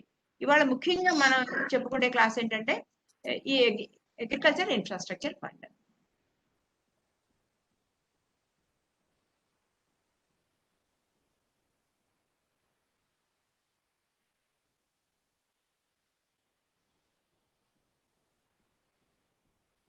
ఇది మీ అందరికీ వినే ఉంటారు. మన ఆత్మ నిర్భర్ భారత్ లో భాగంగా మన ఫైనాన్స్ మినిస్టర్ గారు నిర్మలా సీతారామన్ గారు అగ్రికల్చర్ ఇన్ఫ్రాస్ట్రక్చర్ లో భారత ప్రభుత్వం పెట్టుబడి పెడుతుంది, దానికి సంబంధించిన స్కీమ్ మీకు పంపిస్తామని చెప్పడం జరిగింది. ఇదేనండి అగ్రికల్చర్ ఇన్ఫ్రాస్ట్రక్చర్ ఫండ్. దీని గురించి మనం ఏం తెలుసుకుందామంటే ఈ స్కీమ్ యొక్క ముఖ్య ఉద్దేశం ఏంటి, ఈ అగ్రికల్చర్ ఇన్ఫ్రాస్ట్రక్చర్ ఫండ్ ఈ స్కీమ్ యొక్క ముఖ్య ఉద్దేశం ఏంటి. ముఖ్యంగా ఏంటి, మన భారతదేశంలో ప్రజలందరికీ కూడా వ్యవసాయ అనుబంధ కార్యక్రమాలు, దీనికి సంబంధించి వాళ్ళ యొక్క ఆదాయము మన భారతదేశంలో మన ప్రజలలో మన భారతదేశం మొత్తంలో 58% ప్రజల యొక్క ముఖ్యమైన ఆధారం ఏమిటి అంటే వ్యవసాయ అనుబంధ కార్యక్రమాలు. అగ్రికల్చర్ అలైడ్ యాక్టివిటీస్ అంటాం కదా. ఆ అగ్రికల్చర్ అలైడ్ యాక్టివిటీస్ ఏమిటంటే వాళ్ళ యొక్క ప్రైమరీ ఇన్కమ్, ముఖ్యమైన ఆదాయము 58%, దాదాపు 68% మనం ఇదివరకు నుంచి చెప్పుకునే వాళ్ళం కదా. పోనీ 60 అనుకుందాం. 60% మంది ప్రజలకి ముఖ్యమైన ఆదాయం ఏమిటంటే వ్యవసాయేతర కార్యక్రమాలు. ఈ వీళ్ళల్లో కూడా ఈ ఫార్మర్స్ లో కూడా, వ్యవసాయదారుల్లో కూడా 85% మందికి 85% ఆఫ్ ఫార్మర్స్ కి ఏమిటంటే వాళ్ళకి స్మాల్ హోల్డింగ్ అంటే చిన్న కమ్మతాలు అంటాం కదా, చిన్న కమ్మతాలు ఉన్నాయన్నమాట. అది చిన్న కమ్మతాలు అంటే ఎంత, వాళ్ళకి 2 హెక్టార్ల కంటే తక్కువ ల్యాండ్. ఆ తర్వాత ఈ వ్యవసాయం భూమి ఉన్న వాళ్ళల్లో కూడా 85% మంది వ్యవసాయదారులకి, ఫార్మర్స్ కి వాళ్ళకి 2 హెక్టార్ల కంటే తక్కువ ల్యాండ్ ఉంది. అంటే చిన్న కమ్మతాలు ఉన్న ఫార్మర్స్ మన దగ్గర ఎక్కువ. కాబట్టి వాళ్ళు దాదాపుగా 45% అగ్రికల్చరల్ ల్యాండ్ వాళ్ళ దగ్గర ఉంటుంది. కాబట్టి ఏంటంటే మన భారతదేశంలో ఎక్కువ మంది ప్రజలు ఆధారపడుతుంది ఇప్పటికీ కూడా వ్యవసాయం మీదనేనండి. వ్యవసాయం లేకపోతే వ్యవసాయ ఆధారిత కార్యక్రమాల్లోనే మనం ఇన్వాల్వ్ అయి ఉన్నాం ఇంతకాలము. ఆ వ్యవసాయం మీద ఆధారపడి ఉన్న వాళ్ళు కూడా ఏంటంటే చిన్న చిన్న కమ్మతాలు ఉన్నవాళ్ళు చాలా ఎక్కువ. చిన్న చిన్న కమ్మతాలు ఉన్నవాళ్ళు లెస్ దాన్ 2 హెక్టార్స్ ల్యాండ్ ఉన్నవాళ్ళు ఎక్కువ. తర్వాత ఏంటి, మన దేశంలో రైతుల ఆదాయం పెద్దగా పెరగట్లేదు. మీరు చూస్తుంటే మనం ప్రతి సంవత్సరం అగ్రికల్చరల్ మన జీడిపిలో అగ్రికల్చర్ శాతం ఎంత ఉంది, వ్యవసాయం శాతం ఎంత ఉందంటే కాంట్రిబ్యూషన్ చాలా తక్కువ ఉంటుంది. దాని 60% మంది దాని మీద ఆధారపడి బతికినా కూడా జీడిపిలో మన కాంట్రిబ్యూషన్ 17% అలాగే ఉంటుందండి. చాలా తక్కువ ఉంటుంది. అంటే దగ్గర దగ్గర 60 మంది 160 మంది కష్టపడ్డా కూడా జీడిపిలో మన కాంట్రిబ్యూషన్ చాలా తక్కువ. 17%, 16% అలా ఉంటుంది కాంట్రిబ్యూషన్. అలాగే గ్రోత్ రేట్ చూస్తే, అంటే గ్రోత్ రేట్ చూస్తే అగ్రికల్చర్ లో మనం నార్మల్ గా 4% ఉంటే బాగుంటుంది అని ఎప్పుడు మన ప్లాన్ లో చేసుకుంటూ ఉంటాం. కానీ దాదాపుగా 2% ఉంటుందండి. అంటే ఆ దాంట్లో అగ్రికల్చర్ లో ఉండే ఆదాయం, దాని మీద డిపెండ్ అయిన వాళ్ళ యొక్క ఆదాయము గ్రోత్ రేట్ చాలా తక్కువ, 2% కంటే కూడా ఉండట్లేదు మనది. కాబట్టి ఏంటంటే దీనికి ఒక ముఖ్యమైన కారణం ఏమిటంటే ఒక 15% వాళ్ళకి వచ్చిన పంట ఏదైతే ఉంటుందో, ఈల్డ్ అంటాం కదా, పంట ఏదైతే ఉంటుందో అది వేస్ట్ అయిపోతుంది. అది ఫార్మర్ దగ్గర నుంచి ఎవరైతే ఉపయోగిస్తారో కన్జ్యూమర్ కి వెళ్లే వరకు ఈ మధ్యలో దాదాపుగా అతను పండించిన పంట 15% వేస్ట్ అయిపోతుంది. అదే మిగతా దేశాల్లో 5-15% అంట. అంటే చాలా ఎంత తక్కువ వేస్ట్ కనుక అయితే అంత తక్కువ నష్టం రైతుకు వస్తుంది కదా. ఎక్కువ వేస్ట్ అయితే ఎక్కువ నష్టపోతాడు రైతు. కాబట్టి ఏంటంటే 15% అతను పండించిన పంటలో 15% వేస్ట్ అయిపోతుంది. వేస్ట్ అయిపోయి అతనికి 85% మాత్రమే కన్జ్యూమర్ కి రీచ్ అవ్వగలుగుతుంది. మధ్యలో మిడిల్ మ్యాన్ చాలా మంది ఉంటారు కదా, మధ్యవర్తులు, దళారులు, వీళ్ళు చాలా మంది ఉంటారు. కాబట్టి ఏంటంటే ఈ అగ్రికల్చర్ లో ఇన్వెస్ట్మెంట్ అంటే, ఇప్పుడు మన దగ్గర డబ్బులు ఉన్నాయి అనుకుందాం, సపోజ్ ఒక ₹1,00,000 ఉంది అనుకుంటే బంగారం కొందామా లేకపోతే భూమి కొందామా అలా అనుకుంటున్నాం. కానీ పంట రుణాల మీద పెడదామా అని అనుకోవట్లేదు చాలా మంది. ఎందుకంటే ఇన్వెస్ట్మెంట్ దాని మీద వచ్చే ఆదాయము 2% కంటే పెరగట్లేదు. 2% కంటే దాని మీద పెరగట్లేదు. దాని మీద ఒక 10% వచ్చింది అనుకోండి, ఎంతో మంది ప్రైవేట్ వాళ్ళు వచ్చి పెట్టుబడి పెడతారు. దాని మీద పెట్టుబడి ఎక్కువ పెరగకపోవడానికి కారణం ఏమిటంటే దాని మీద ఆదాయం చాలా తక్కువగా ఉంటుంది. ఆ వచ్చే ఆదాయంలో కూడా చిన్న చిన్న ల్యాండ్ కమతాలు ఉన్న వాళ్ళు ఎక్కువ. దాంట్లో వచ్చే ఆదాయం కూడా దాని యొక్క గ్రోత్ 2% కంటే ఎక్కువ ఉండటం లేదు. అంటే జీడిపిలో మన కాంట్రిబ్యూషన్ కూడా చాలా తక్కువ ఉంటుంది, 17% అలా ఉంటుంది. కాబట్టి ఏంటంటే ఒక ముఖ్యమైన కారణం వేస్ట్ అవ్వటం. సో 15% అతనికి అతను పండించిన పంట నుంచి కన్జ్యూమర్ కి రీచ్, ఒక 15% అతనికి. కాబట్టి అగ్రికల్చర్ లో ఇప్పుడు ప్రస్తుతం ముఖ్యమైన ఆవశ్యకత ఏంటంటే ఇన్ఫ్రాస్ట్రక్చర్ మీద పెట్టుబడి పెట్టడం. ఇన్ఫ్రాస్ట్రక్చర్ అంటే మీకు తెలుసు కదా, గోడౌన్లు, బిల్డింగ్లు, మనకి ఒక కౌంటర్, ఇవన్నీ ఇన్ఫ్రాస్ట్రక్చర్ ఉంటాయి కదా. మౌలిక ఉద్దేశం ఏమిటంటే వ్యవసాయంలో ఉండే మౌలిక సదుపాయాల కల్పన అనేది దాన్ని ఇంప్రూవ్ చేయటము. ఈ దాంట్లో భాగంగానే దీనివల్ల ఏంటంటే అందరూ కూడా బెనిఫిట్ అవుతారు. వ్యవసాయానికి సంబంధించిన వాళ్ళందరూ కూడా మౌలిక సదుపాయాలు ఇంప్రూవ్ చేయడం వల్ల వాళ్ళందరూ బెనిఫిట్ అవుతారు. ఎవరెవరు బెనిఫిట్ అవుతారు? ఫస్ట్ ఫార్మర్స్ చూద్దాం. ఫార్మర్స్ ఏ విధంగా బెనిఫిట్ అవుతారు? వీళ్ళలో ఎవరెవరు ఉన్నారు? వ్యవసాయ రంగానికి సంబంధించిన వాళ్ళు ఎవరు? Farmers producers organisations. ఇప్పుడు మనం చూస్తున్నాం. ఇప్పుడు నా కాన్సన్ట్రేషన్ అంతా ఎఫ్పిఓస్ అండి, ఫార్మర్స్ ప్రొడ్యూసర్స్ ఆర్గనైజేషన్స్. ఎవరైతే ప్రొడ్యూస్ చేస్తున్నారో ఆ ఫార్మర్స్ వాళ్ళందరూ కలిసి కంపెనీ యాక్ట్స్ కింద కానీ లేకపోతే కోఆపరేటివ్ సొసైటీస్ యాక్ట్ కింద కానీ ఒక ఎఫ్పిఓ పెట్టుకుంటున్నారు. ఎఫ్పిఓ పెట్టుకుని వాళ్ళు ఏం చేస్తున్నారు, మనం ఇందాక చెప్పుకున్నట్టుగా ఒక ప్రాజెక్ట్ రిపోర్ట్ తయారు చేసి నాబార్డ్కి ఇవ్వడం జరుగుతుంది. ఇచ్చి దానివల్ల వాళ్ళు నాబార్డ్ నుంచి లోన్ తెచ్చుకుంటున్నారు. దాంట్లో వాళ్ళు నిపుణులు ఉన్నారా లేదా అని నాబార్డ్ చూస్తుంది. వాళ్ళకి దాదాపుగా 9 లక్షలు 10 లక్షల సబ్సిడీ కూడా వస్తుందండి. సో ఈ సంవత్సరం 10,000కి పెట్టాలి అని చెప్పి నాబార్డ్ వాళ్ళు, గవర్నమెంట్ ఆఫ్ ఇండియా వాళ్ళ యొక్క లక్ష్యంగా పెట్టుకున్నారు. సో ఆర్గనైజేషన్ వాళ్ళు బెనిఫిట్ అవుతారు. Primary agriculture cooperative societies. మనం కూడా అగ్రికల్చర్ కి అప్పులు ఇస్తాం కదా. కాబట్టి మనం ఎవరికైతే అప్పులు ఇస్తామో ఆదాయం బాగుందనుకోండి, మన మెంబర్స్ యొక్క ఆదాయము, వాళ్ళు బాగున్నప్పుడు ఏం చేస్తారు వాళ్ళు, వాళ్ళు మనకు కట్టాల్సిన బాకీ చక్కగా కడతారు. ఏం బాకీలు, ఎన్పిఎల్ అవటం కానివ్వండి, దానికి ప్రొవిజన్స్ పెట్టడం కానివ్వండి, ఇబ్బందులు మనం ఏం పడం. కాబట్టి ఏంటి, మన ప్యాక్స్ వాళ్ళు మనం బెనిఫిట్ అవుతాము. అలాగే మార్కెటింగ్ కోఆపరేటివ్ సొసైటీస్, ఎవరైతే మార్కెటింగ్ చేస్తారో కోఆపరేటివ్ సొసైటీస్ వాళ్ళు లాభపడతారు. అలాగే మల్టీపర్పస్ కోఆపరేటివ్ సొసైటీస్, మనం మల్టీపర్పస్ కోఆపరేటివ్ సొసైటీస్ వాళ్ళు కూడా బలపడతారు. సో ఫార్మర్స్, ఇండివిజువల్ ఫార్మర్స్ కానివ్వండి, ఫార్మర్స్ ప్రొడ్యూసర్స్ ఆర్గనైజేషన్స్ కానివ్వండి, ప్రైమరీ మన ప్యాక్స్ కానివ్వండి, మార్కెటింగ్ కోఆపరేటివ్ సొసైటీస్ కానివ్వండి, మల్టీపర్పస్ కోఆపరేటివ్ సొసైటీస్ కానివ్వండి, వీళ్ళందరికీ కూడా దీనివల్ల బెనిఫిట్ ఉంటుంది. దీనివల్ల అడ్వాంటేజ్ ఏంటి, ఇంప్రూవ్డ్ ఇన్ఫ్రాస్ట్రక్చర్, అంటే మంచి మౌలిక సదుపాయాలు, మంచి గోడౌన్, మంచి బిల్డింగ్, ఇవన్నీ ఉన్నాయి అనుకోండి, ఫార్మర్స్ ఏదో ఒక ధరకి అమ్ముకోవాల్సిన అవసరం లేకుండా వాళ్ళు పండించుకున్న పంటని ఈ గోడౌన్లో, చక్కగా ఉండే గోడౌన్లో దాచుకుని, వాళ్ళకి ఎప్పుడైతే కస్టమర్ కి అవసరం వస్తుందో, ఎప్పుడు డిమాండ్ ఉంటుందో, వాళ్ళకి ఎప్పుడు మంచి ధర దానివల్ల ఏమవుతుంది, ఇప్పుడు సపోజ్ మనం చూస్తాం మిర్చి సీజన్ లో కానివ్వండి, ప్యాడీ సీజన్ లో కానివ్వండి, మీరు రోడ్డు మీద ఎక్కడ వెళ్తుంటే అక్కడ మిర్చి బస్తాలు కనిపిస్తుంటాయి, లేకపోతే ప్యాడీ బ్యాగ్స్ కనిపిస్తుంటాయి. ఎందుకంటే పంట పండిస్తున్నాడు కష్టపడి మన ఫార్మర్, కానీ దాన్ని ఏం చేస్తున్నాడు, సరిగ్గా దాచుకోలేకపోతున్నాడు. దాచడానికి అతనికి గోడౌన్ ఫెసిలిటీ లేదు. వానలు వస్తే తడిసిపోతాయి, మొక్కలు చెట్లు వచ్చేస్తాయి. అప్పుడు ఏం చేయాలి, అతను ఎలాగోలాగా దాన్ని అమ్ముకోవాలి. అప్పుడు మధ్యలో ఏమవుతున్నారు, దళారులు వస్తున్నారు. వాళ్ళు ఏదో ఒక ధరకు వీళ్ళ దగ్గర కొనుక్కుంటున్నాడు. వాళ్ళు మంచి ధర వచ్చినప్పుడు మధ్యవర్తులు ఎవరైతే ఉంటారో వాళ్ళు మంచి ధర వచ్చే వరకు దాన్ని అట్ట పెట్టుకుని మంచి ధర వచ్చినప్పుడు అమ్ముకుంటున్నారు. ముఖ్యంగా నష్టపోయేది అంటే ఫార్మర్ నష్టపోతున్నాడు, కన్జ్యూమర్ నష్టపోతున్నాడు. కన్జ్యూమర్ కి ఎప్పుడైనా ధర ఎక్కువే వస్తుంది, కాబట్టి మధ్యలో దళారులు ఒక వ్యవస్థ ఉంది కదా, వాళ్ళు బాగుపడుతున్నారు. కాబట్టి ఏంటంటే ఒక మంచి ఇన్ఫ్రాస్ట్రక్చర్, గోడౌను, ఒక మౌలిక సదుపాయము సంఘ పరిధిలోనే ఉందనుకోండి, అప్పుడు వాళ్ళు అక్కడే దాచుకుంటారు, మంచి ధర వచ్చినప్పుడు అమ్ముకుంటాడు. ఏం కంగారు ఏమీ లేదు కదా, మంచి ధర వచ్చినప్పుడు అమ్ముకుంటాడు అతను. కాబట్టి దీనివల్ల ఏమవుతుంది, రైతులకి ఓవరాల్ గా మంచి ధర ఆదాయం పెరగడానికి అవకాశం ఉంది.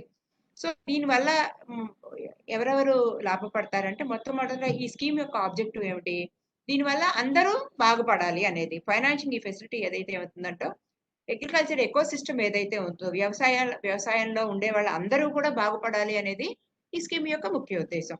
దీంట్లో మొట్టమొదటి మనం చూసుకుంటే రైతులే కాకుండా ఫార్మర్స్ ప్రొడ్యూసర్స్ ఆర్గనైజేషన్స్, అలాగే packs, marketing cooperatives, multipurpose cooperatives, వీళ్ళందరూ బాగా లాభపడతారు. వాళ్ళందరూ వాళ్ళ పంటని ఏదో ఒక రేటుకి అమ్ముకోకుండా వాళ్ళు గోడౌన్లలో దాచుకుని మంచి రేట్ వచ్చినప్పుడు అమ్ముకున్నందువల్ల వాళ్ళ ఆదాయం కూడా పెరగడానికి అవకాశం ఉంది. తర్వాత ఏమిటి, ఈ అగ్రికల్చర్ ఇన్ఫ్రాస్ట్రక్చర్ ఫండ్ లో వాళ్ళు మార్కెట్ లో వాళ్ళు లాసెస్ తగ్గించుకుని, అంటే పాడైపోయింది అనుకోండి, వర్షాలకు కలిసి తడవటం కానీ, పట్టడం కానీ, అలా అయితే వాళ్ళకి ఆదాయం రాదు కదా. అలా ఏమీ ఇబ్బంది పడకుండా చక్కగా వాళ్ళు మంచి చోట వాళ్ళ సరుకు దాచుకుని మంచి ధర వచ్చినప్పుడు మార్కెట్ లో అమ్ముతారు. తర్వాత అంతేకాకుండా ఏంటంటే మోడర్న్ ప్యాకేజింగ్, ఏదైనా ప్యాక్ చేస్తే కానీ సరిగ్గా వెళ్ళదు, పాడైపోతుంది ధరలో. అలాగే కోల్డ్ స్టోరేజ్ కానివ్వండి, ఇప్పుడు మనం చూస్తున్నాం, మనం ఏదైనా మీరు అమెజాన్ లో కానీ, ఫ్లిప్కార్ట్ లో కానీ ఏదైనా వస్తువు కొంటే ఎంత జాగ్రత్తగా ప్యాక్ చేసి పంపిస్తున్నారు వాళ్ళు. లోపల ఒక్క వస్తువు కూడా పాడవదు, చక్కగా వస్తుంది మన ఇంటికి. ఇంత చిన్న వస్తువు, గ్లాస్ కొనండి, లేకపోతే పెద్ద వస్తువు కొనండి, టీవీ కొనండి, ఫ్రిడ్జ్ కొనండి, చక్కగా నీట్ గా ప్యాక్ చేసి పంపిస్తారు వాళ్ళు. సో ప్యాకేజింగ్ చాలా ఇంపార్టెంట్.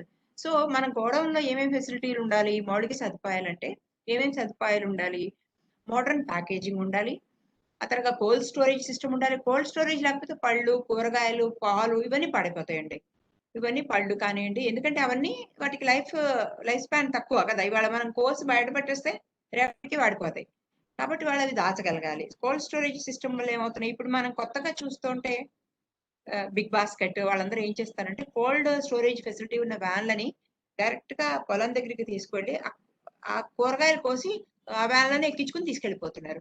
కాబట్టి ఏంటంటే మన రైతులకు కూడా మనం అలాంటి ఫెసిలిటీ ఇవ్వగలిగితే, కోల్డ్ స్టోరేజ్ ఫెసిలిటీ కానివ్వండి, వాళ్ళు ఎప్పుడు మార్కెట్లో అమ్మాలి అనేది డిమాండ్ చూసి వాళ్ళు డిసైడ్ చేసుకుంటారు.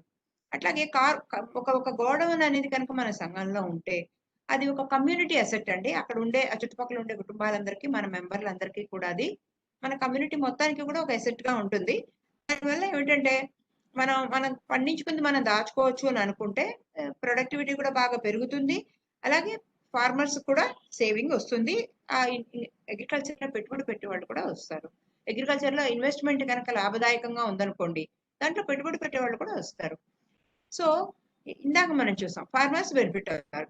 గవర్నమెంట్ ఏ విధంగా బెనిఫిట్ అవుతుంది దీనివల్ల, ఈ స్కీమ్ వల్ల గవర్నమెంట్ కి ఎలా లాభపడుతుంది అంటే, వాళ్ళు ప్రయారిటీ సెక్టర్ లెండింగ్ ఏదైతే ఉంటుందో, గవర్నమెంట్ చెప్తుంది కదా మీరు బ్యాంకులన్నీ 40% ప్రయారిటీ సెక్టర్ కి ఇవ్వాలి, అగ్రికల్చర్ కి ఇవ్వాలి, హౌసింగ్ కి ఇవ్వాలి, ఈ బీద వాళ్ళ తక్కువ ఆదాయం కల వాళ్ళకి హౌసింగ్ కి ఇవ్వాలి, లేకపోతే ఎడ్యుకేషన్ కి ఇవ్వాలి, ప్రయారిటీ సెక్టర్ లెండింగ్ ఉంటుంది కదా. అలాంటి ప్రయారిటీ సెక్టర్ లెండింగ్ లో డైరెక్ట్ గా ఏమిటంటే అన్వయబుల్ ప్రాజెక్ట్స్ ఏదైనా ఉన్నాయి అనుకోండి, అంత బాగా లాభసాటిగా లేకపోతే అలాంటి వాటన్నిటికీ కూడా గవర్నమెంట్ డైరెక్ట్ గాను ఇంట్రెస్ట్ సబ్వెన్షన్ కానివ్వండి, అలాగే ఇన్సెంటివ్స్ ఏదైనా ఇవ్వచ్చు, లేకపోతే క్రెడిట్ గ్యారంటీ ఇవ్వచ్చు వాళ్ళకి అప్పులు ఇవ్వడానికి. గవర్నమెంట్ డైరెక్ట్ గా బెనిఫిట్ ఇవ్వడానికి వీలుంటుంది. ప్రయారిటీ సెక్టర్ లెండింగ్ లో ఎవరైనా నిలబడడానికి ఇబ్బంది పడుతున్నారు అనుకోండి, అలాంటి ప్రాజెక్ట్స్ కి గవర్నమెంట్ డైరెక్ట్ గా ఇంట్రెస్ట్ సబ్వెన్షన్ కానివ్వండి, వాళ్ళకి సబ్వెన్షన్ మీకు తెలుసు సబ్సిడీ, వాళ్ళకి ఒక సపోర్ట్ అది కానివ్వండి, లేకపోతే ఇన్సెంటివ్ కానివ్వండి, బాగా పనిచేస్తే ఇన్సెంటివ్ కానివ్వండి, లేకపోతే బ్యాంకులకి క్రెడిట్ గ్యారంటీ కానీ ఇవ్వడానికి వీలుంది. అలాగే ఫుడ్ వేస్టేజ్ అనేది ఇప్పుడు బాగా తగ్గుతుంది. పండించడం ఇప్పుడు మీరు చూస్తూ ఉంటారు, పండించే వాళ్ళు పండిస్తున్నారు, తిండి లేని వాళ్ళు ఉంటారు. ఏ దేశంలో అయినా కూడా ఎప్పుడు కూడా తిండి లేని వాళ్ళు బోల్డ్ మంది ఉంటారు, పండించే వాళ్ళు పండిస్తున్నారు. సో దీని వల్ల మధ్యలో ఏమవుతుందంటే ఫుడ్ అనేది వేస్టేజ్ అవుతుంది. పండించిన పంట వేస్ట్ చేయకుండా ఉంటే కనుక అది ఏమవుతుంది, నేషనల్ ఫుడ్ వేస్టేజ్ పర్సంటేజ్ అనేది బాగా తగ్గుతుంది. ఫుడ్ వేస్టేజ్ ఏదైనా ఒక చిన్న పర్సెంట్ ఉండొచ్చు, కానీ ఎక్కువ ఉండకూడదు కదా. సో మనకి ప్రాపర్ గా మన దగ్గర మౌలిక సదుపాయాలు లేకపోతే ఏమవుతుందంటే ఫుడ్ వేస్టేజ్ అనేది తప్పకుండా జరుగుతుంది. కాబట్టి గవర్నమెంట్ కి ఫుడ్ వేస్టేజ్ లేకుండా ఉంటే ప్రజలందరికీ కూడా ఆహారాన్ని అందించడానికి వీలుంటుంది. ఆ తర్వాత ఈ వ్యవసాయంలోనే కొత్త ఇన్నోవేషన్, దాని ఇన్నోవేషన్ వచ్చినంత ఏమవుతుందంటే ప్రైవేట్ సెక్టర్ ఇన్వెస్ట్మెంట్ వస్తుంది. ఎక్కడైనా లాభం ఉంది అంటే ప్రైవేట్ గా పెట్టుబడిదారులు చాలా మంది ఉంటారు. ఏదైనా లాభం వచ్చేది వ్యాపారం అంటే ప్రైవేట్ గా పెట్టుబడి పెట్టే వాళ్ళు ఉంటారు చాలా మంది ఉంటారు. లాభం రాదంటే ఎవరు దాని జోలికి రారు, కానీ లాభం వస్తుంది అంటే వస్తారు కదా. కాబట్టి దాని మీద ఇన్నోవేషన్ వస్తుంది, దాని మీద కొత్తగా వంగడాలు ఇప్పుడు మనం చూస్తున్నాం. చాలా మంది ఈ ప్లాస్టిక్ వేసేసి కింద షీట్ వేసి డ్రిప్ ఇరిగేషన్ పెట్టి ఆరిపోకుండా పైన పాలీ హౌసెస్ వేసి పంటలు పండిస్తున్నారు. దానికి పెట్టుబడి ఎక్కువ అవుతుంది, కానీ ఆదాయం కూడా చాలా ఎక్కువ ఉంటుంది. అలాగే ఆ విధంగా కూడా పెట్టుబడులు వస్తాయి. తర్వాత సెంట్రల్ గవర్నమెంట్ కానివ్వండి, స్టేట్ గవర్నమెంట్ కానివ్వండి, అలాగే వాళ్ళ ఏజెన్సీస్, లోకల్ బాడీస్, మన దగ్గర ఏదైతే మున్సిపాలిటీస్ వాళ్ళు ఉంటారో వాళ్ళు కానివ్వండి, వాళ్ళు ప్రైవేట్ పబ్లిక్ పార్ట్నర్షిప్ పిపిపి అంటాం కదా, ప్రైవేట్ పబ్లిక్ పార్ట్నర్షిప్, దాంట్లో కూడా ఎక్కువ ప్రాజెక్ట్స్ ఇప్పుడు మనం చూస్తూ ఉంటే మనకు మెట్రో రైల్ ప్రాజెక్ట్స్ కానివ్వండి, ఇలా చాలా ప్రాజెక్ట్స్ పిపిపి కిందనే ఉంటాయి. అంటే పబ్లిక్ ప్రైవేట్ అందరు పార్ట్నర్షిప్ ఉంటుంది. సో వైబిలిటీ దీనివల్ల ఏమవుతుందంటే ఇన్వెస్ట్మెంట్ అగ్రికల్చర్ ఇన్ఫ్రాస్ట్రక్చర్ లో ఎక్కువ అవుతుంది. సో వ్యవసాయ మౌలిక సదుపాయాల కల్పనలో వీళ్ళ యొక్క పాత్ర ఎక్కువ అవుతుంది అనమాట. అంటే వాళ్ళు పబ్లిక్ ప్రైవేట్ పార్ట్నర్షిప్ కింద ఎక్కువ మంది పెట్టుబడి పెట్టడానికి రావడానికి అవకాశం ఉంటుంది. అగ్రి ఎంటర్ప్రీనర్స్ అండ్ స్టార్ట్అప్స్, వీళ్ళు అగ్రి ఎంటర్ప్రీనర్స్ అంటే తెలుసు కదా, వాళ్ళు మనం వ్యాపారస్తులు. అలాగే స్టార్ట్అప్స్ కొత్తగా ఈ బిజినెస్ పెట్టేవాళ్ళు, వాళ్ళు ఏం చేస్తారు, అగ్రికల్చర్ లో ఇన్నోవేషన్ తీసుకురావడానికి ప్రయత్నం చేస్తారు. అదే మనం అనుకుంటాం కదా, ఇప్పుడు పాలీ హౌసెస్ కానివ్వండి, లోపల టెంపరేచర్ కంట్రోల్ చేస్తారు. వాళ్ళు ఏ సీజన్ లో ఏ కాయలైనా పండిస్తారు. వాళ్ళు హాఫ్ సీజన్ మామిడికాయల సీజన్ లేకపోతే పచ్చిమిరపకాయల సీజన్ అని ఏమీ ఉండదు, వాళ్ళు టెంపరేచర్ కంట్రోల్ చేస్తారు. కాబట్టి అలా విధంగా వాళ్ళు ఏం చేస్తారు, వాళ్ళు అగ్రికల్చర్ లో వ్యవసాయంలో కొత్త కొత్త వంగడాలు, కొత్త రకమైన పంట విధానాలు తీసుకురావడానికి అవకాశం ఉంటుంది. అలాగే ఎంటర్ప్రీనర్స్ కి, ఫార్మర్స్ కి, ఈ వ్యాపారం చేసే వాళ్ళకి, మన రైతులకి, వీళ్ళిద్దరికి కొలాబరేషన్ అవుతుంది. ఇప్పుడు వీళ్ళు కనుక పండించిన పంట వాళ్ళు డైరెక్ట్ గా వచ్చి కొనుక్కుంటారు అన్నారు అనుకోండి, అప్పుడు రైతులకు కూడా మంచి లాభం వస్తుంది. అలాగే బ్యాంకింగ్ ఎకో సిస్టమ్ కూడా బాగుంటుంది. మనకు కూడా ఏంటంటే అందరూ లాభాలతో కనుక ఉంటే మన అప్పులు కూడా బాగా వసూలు అవుతాయి. సో మనకు కూడా బాగుంటుంది, ఈజీగా ఉంటుంది. క్రెడిట్ గ్యారంటీ ఇన్సెంటివ్ వల్ల, ఇంట్రెస్ట్ సబ్వెన్షన్ వల్ల ఎవరైతే అప్పులు ఇస్తున్న ఇన్స్టిట్యూషన్స్ మనలాగా ప్యాక్స్ కానివ్వండి, బ్యాంకులు కానీ ఉంటాయో, వాళ్ళు రిస్క్ తక్కువ అవుతుంది. అప్పులు ఇవ్వడంలో వాళ్ళ రిస్క్ తక్కువ ఉంటుంది. లేకపోతే హయ్యర్ రిస్క్ ఉందనుకోండి, మనం నార్మల్ గా ఒక బ్యాంకులు వెనకడిగేస్తాం, మనకు రిటర్న్ రాదు, మనం వసూలు చేసుకోలేమో అని అనుకున్నాం అనుకోండి, అప్పుడు మనం వెనకడిగేస్తాము. రిస్క్ తక్కువ అనుకోండి, అది అప్పులు ఇవ్వడానికి మనం ముందుకు వస్తాము. కాబట్టి ఏంటంటే గవర్నమెంట్ క్రెడిట్ గ్యారంటీ ఇచ్చి అలాగే ఇంట్రెస్ట్ ఇన్సెంటివ్ ఇచ్చి ఇంట్రెస్ట్ సబ్వెన్షన్ కానివ్వండి లేకపోతే ఏదైనా రిబేట్ ఇన్సెంటివ్స్ కానీ ఇస్తుంది అనుకోండి మనకి రిస్క్ కూడా తక్కువ అవుతుంది లెండింగ్ ఇన్స్టిట్యూషన్స్ కి. అట్లాగే రిఫైనాన్స్ ఫెసిలిటీ ఇప్పుడు మనం ఇస్తున్నాం కదా ఎస్ఐఓ కానివ్వండి ఎల్టీ కానివ్వండి మనం ఇచ్చిన ఫైనాన్స్ కి మనం ముందు అప్పులు ఇచ్చేస్తాము. ఇచ్చిన అప్పులకి మేము ఇంత అప్పులు ఇచ్చాము మాకు మళ్ళీ రీఫైనాన్స్ చేయమని నాబార్డ్ దగ్గరికి వెళ్ళి అడుగుతాం. నాబార్డ్ మనకి రీఫైనాన్స్ ఇస్తుంది. రీఫైనాన్స్ అంటే రీఫైనాన్స్ అంటే మళ్ళీ తిరిగి మనకి అప్పిస్తుంది అనమాట. మనం ఇచ్చిన అప్పుల్ని మనకి తిరిగి అప్పిస్తుంది. ఈ ఫెసిలిటీ మనం ఏం చేస్తాము కోఆపరేటివ్ బ్యాంకులకి ఆర్ఆర్పీస్ కి నాబార్డ్ ఇవ్వడానికి అవకాశం ఉంటుంది. మనం దీన్ని కూడా తెచ్చుకోవచ్చు. మనం ఇచ్చిన అప్పుల్ని మనం రీఫైనాన్స్ తీసుకొచ్చుకోవచ్చు. సో ఈ ఈ కొత్త ఈ స్కీమ్ ఇంప్లిమెంటేషన్ పీరియడ్ ఎంత? ఈ స్కీమ్ కొత్తగా infrastructure fund scheme implementation period ఎంత? సో దీనివల్ల ఇంకా ఏంటి బెటర్ క్వాలిటీ. దీనివల్ల ఇందాక మనం అనుకున్నాం ఫార్మర్స్ కి ఏమిటి లాభము, గవర్నమెంట్ కి ఏమిటి లాభము, బ్యాంకులకి ఏమిటి లాభము అనుకున్నాము. అలాగే కన్జ్యూమర్స్ కి ఏమిటి లాభం, ఈ వ్యవసాయ ఉత్పత్తులు వాడే కన్జ్యూమర్స్ కి ఏమిటి లాభము, వాళ్ళు బెటర్ క్వాలిటీ మంచి క్వాలిటీ ఉన్న ప్రొడక్ట్స్ వాళ్ళ చేతిలోకి వస్తుంది. అలాగే క్వాలిటీ బాగా ఉండడమే కాకుండా ప్రైసెస్ కూడా రీజనబుల్ గా మనకు వస్తాయి. ఇప్పుడు మనం చూస్తున్నాం ఇవాళ టమాటాలు కొనాలంటే 85 రూపాయలు 90 రూపాయలు టమాటాలు ఉన్నాయి. కాబట్టి అంత ధర పెట్టి కొనాలా? ధర పెట్టి కొనకపోతే రైతుకి ఎంత వస్తుంది టమాటాకి? వాళ్ళేమో మాకు 10 రూపాయలు కూడా కేజీకి రావట్లేదు అంటున్నారు. వాళ్ళకి 10 రూపాయలు కూడా రావట్లేదు, మనం 80 రూపాయలు పెడుతున్నాము. అంటే ఏంటి రైతు పండించిన టమాటాలు మన దాకా వచ్చే లోపల మధ్యలో చాలా వేస్ట్ అయిపోతుంది, వాళ్ళకి వేస్టేజ్ ఎక్కువ ఉంటుంది.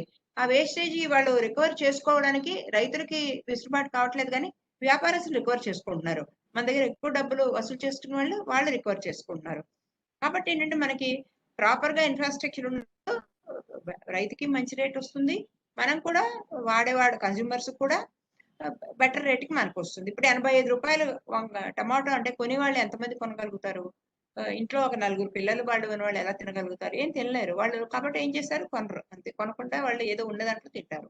కాబట్టి ఏంటంటే మన ఉద్దేశం ఏంటి రైతుకి మంచి ధర రావాలి, కన్జ్యూమర్ కూడా మంచి ధరకు రావాలి. ఎంత implementation period of the scheme.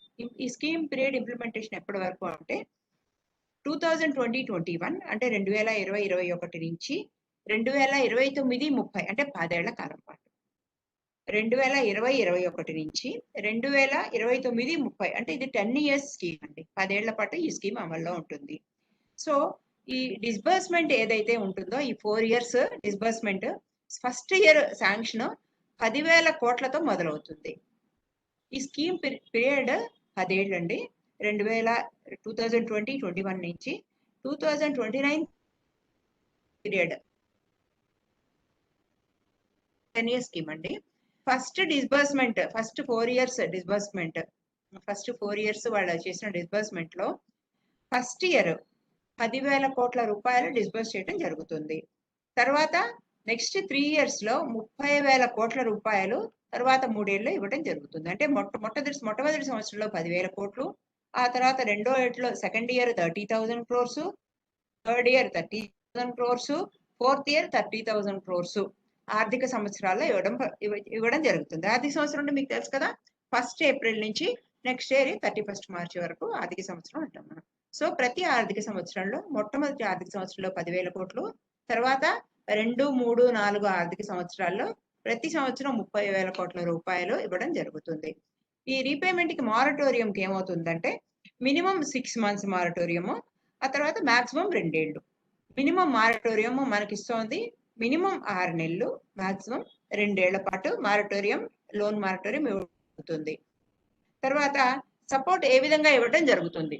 Interest subvention కానివ్వండి, ఇంట్రెస్ట్ గ్యారంటీ ఫీజ్ కానివ్వండి, అలాగే ప్రాజెక్ట్ మానిటరింగ్ యూనిట్ పిఎంయు కింద ఎలా గవర్నమెంట్ బడ్జెటరీ సపోర్ట్ ఏదైతే ఇస్తుంది. ఈ స్కీమ్ లో వాళ్ళు చెప్పిన ఇవి కింద నేను పెట్టడం జరిగిందండి.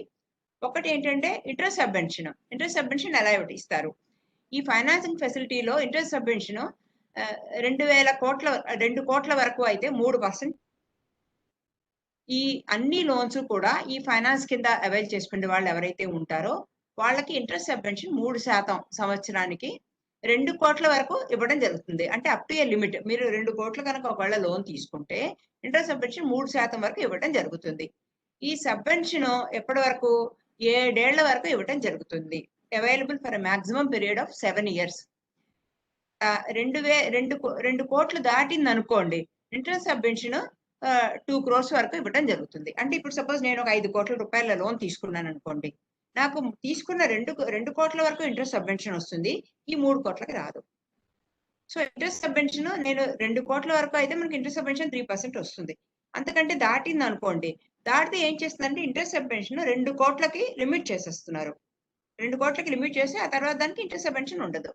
కాబట్టి ఈ ప్రైవేట్ ఎంటర్‌ప్రెన్యూర్స్ కానియండి, total financing facility national monitoring committee అనేది ఒక కమిటీ ఉంటుంది. ఆ కమిటీ వాళ్ళు నిర్ణయిస్తారు. ప్రైవేట్ సెక్టర్ యొక్క ఫైనాన్సింగ్ ఎంత వరకు చేయాలి అనేది ప్రైవేట్ ఎంటర్‌ప్రెన్యూర్స్‌కి ఎంత లెవెల్‌లో మానిటరింగ్ కమిటీ డిసైడ్ చేస్తుంది. Next credit guarantee. Credit guarantee cost ఎంత వరకు ఉంటుందంటే, ఈ క్రెడిట్ గ్యారంటీ కవరేజ్ ఏం చేస్తారు? అందరూ బారోవర్స్‌కి ఎలిజిబుల్ బారోవర్స్‌కి ఈ ఫైనాన్సింగ్ ఫెసిలిటీ కింద credit guarantee fund trust for micro and small enterprises అని ఒక ట్రస్ట్ ఉందండి. సిజిటి ఎంఎస్సి అంటాము. దీని పేరు ఏంటంటే credit guarantee fund trust for micro and small enterprises CGT MSc. ఈ స్కీమ్ కింద 2 లక్షల వరకు క్రెడిట్ గ్యారంటీ కవరేజ్ ఇవ్వడం జరుగుతుంది. ఈ ఫీజు ఏదైతే ఉంటుందో ఈ కవరేజ్ కి దీన్ని ప్రభుత్వం పే చేస్తుంది, గవర్నమెంట్ బేర్ చేస్తుంది. ఆర్గనైజేషన్స్ కనుక క్రెడిట్ గ్యారంటీ తీసుకోవాలనుకుంటే వాళ్ళు ఎఫ్పిఓ ప్రమోషన్ స్కీమ్ కింద డిపార్ట్మెంట్ ఆఫ్ అగ్రికల్చర్ కోఆపరేషన్ ఆ డిపార్ట్మెంట్ వాళ్ళ దగ్గర నుంచి తీసుకోవాల్సి ఉంటుంది. ఒకవేళ ఫార్మర్స్ ప్రొడ్యూసర్స్ ఆర్గనైజేషన్స్ ఎవరైతే ఉంటారో వాళ్ళు ఈ క్రెడిట్ గ్యారంటీ ఒకవేళ అవైల్ చేయదలుచుకుంటే FPO promotion scheme DSC FWG వాళ్ళ దగ్గర నుంచి తీసుకోవాలి ఉంటుంది. అలాగే farmers welfare programme implementation society ఏదైతే ఉంటుందో వాళ్ళు ఏం చేస్తారంటే వాళ్ళకి సపోర్ట్ ఇవ్వడం జరుగుతుంది సెంట్రల్ లెవెల్లో.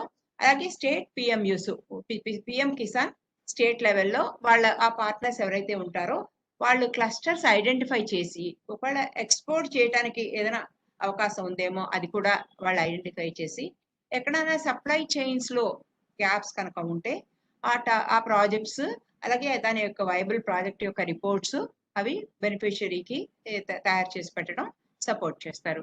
So administration cost of project monitoring unit దాని గురించి ఏం చెప్తున్నారంటే దాంట్లో ఏంటంటే ఈ ఫార్మర్స్ వెల్ఫేర్ ప్రోగ్రామ్ ఏదైతే ఉంటుందో దాని కింద సపోర్ట్ పిఎంయు సపోర్ట్ ఏదైనా ఉంటుందో అది సెంట్రల్ లెవెల్లో state PMUs PM Kisan at state level services of knowledge partners వీళ్ళు ఏం చేస్తారంటే మనకి ఎక్స్పోర్ట్ క్లస్టర్స్ ఎక్స్పోర్ట్ చేయడానికి ఒకవేళ ఏదైనా బెనిఫిట్ ఫెసిలిటీ ఉందనుకోండి మన వస్తువులు ఎక్స్పోర్ట్ చేయడానికి వాళ్ళకి అవసరమైన ప్రాజెక్ట్ రిపోర్ట్లు అవన్నీ వాళ్ళు తయారు చేసి ఇవ్వడానికి మనకి హెల్ప్ చేస్తారు. అలాగే ఎలిజిబుల్ ప్రాజెక్ట్స్ ఏమేమి ప్రాజెక్ట్స్ ఎలిజిబుల్ అంటే ఇందాక మీరు ఇక్కడ 2 చూసాం. ఒకటి ఫస్ట్ ఏంటంటే interest subvention, 2 credit guarantee cost, 3వది అడ్మినిస్ట్రేషన్ కాస్ట్ ఆఫ్ పిఎంయు. తర్వాత ఏమేమి ప్రాజెక్ట్స్ ఎలిజిబుల్. ఇంట్లో ఏం ప్రాజెక్ట్స్ ఎలిజిబుల్ అంటే ఒక్కొక్కటి ఏంటంటే ఫస్ట్ పోస్ట్ హార్వెస్ట్ మేనేజ్మెంట్ అంటే పంట పండాక మనకి అవసరమైన కార్యక్రమాలు. మనం పోస్ట్ హార్వెస్ట్ అయిపోయింది పంటను మనం కోసి మనకి సప్లై చైన్ ఇంక్లూడింగ్ ఈ మార్కెటింగ్ ప్లాట్ఫామ్స్ కదా ఆన్లైన్ లో. నెక్స్ట్ వేర్ హౌసెస్ మనకి గోడౌన్లు ఇలాంటివి, సిలోస్, అలాగే ప్యాక్ హౌసెస్ ఇవన్నీ కూడా మన గోడౌన్ మనకి దానికి కూడా మనకి సహాయం చేస్తారు. అలాగే ఎస్ఐయింగ్ యూనిట్, సార్టింగ్ అంటే మనం A grade, C grade, D grade ఇలా గ్రేడింగ్ చేసుకుంటాం కదా. మనం చూస్తే యాపిల్ ఏ గ్రేడ్, కూరగాయలు మనం ఫ్రూట్ మార్కెట్ కి వెళ్తే రకరకాలుగా వేసి పెడుతూ ఉంటారు కుప్పలు కదా, అవన్నీ గ్రేడింగ్ చేసిన కుప్పలే. అలాగే కోల్డ్ చైన్స్ అంటే మనం మన పంటని కూరగాయలు పళ్ళు ఇలాంటివన్నీ దాచుకోవడానికి ముఖ్యంగా మిల్క్ లేకపోతే ఫ్లవర్స్ ఫ్లోరికల్చర్ ఉంటే ఆ ఫ్లవర్స్, అలాగే లాజిస్టిక్ ఫెసిలిటీస్ ట్రాన్స్పోర్ట్ ఫెసిలిటీస్ కానివ్వండి ఇవన్నీ కానివ్వండి, ప్రాసెసింగ్ సెంటర్స్. ప్రాసెసింగ్ వల్ల ఏమంటారంటేనండి దాని జీవితకాలం పెరుగుతుంది అంటారు. ప్రాసెసింగ్ వల్ల దాని జీవితకాలం పెరుగుతుంది, అంతేకాకుండా ఏంటంటే దానికి మార్జిన్ కూడా మనకు లాభం ఎక్కువ వస్తుందట. మంచి ప్రాసెసింగ్ యూనిట్స్ కి 30% ప్రాఫిట్ ఉంటుంది అండి. ఇప్పుడు మీరు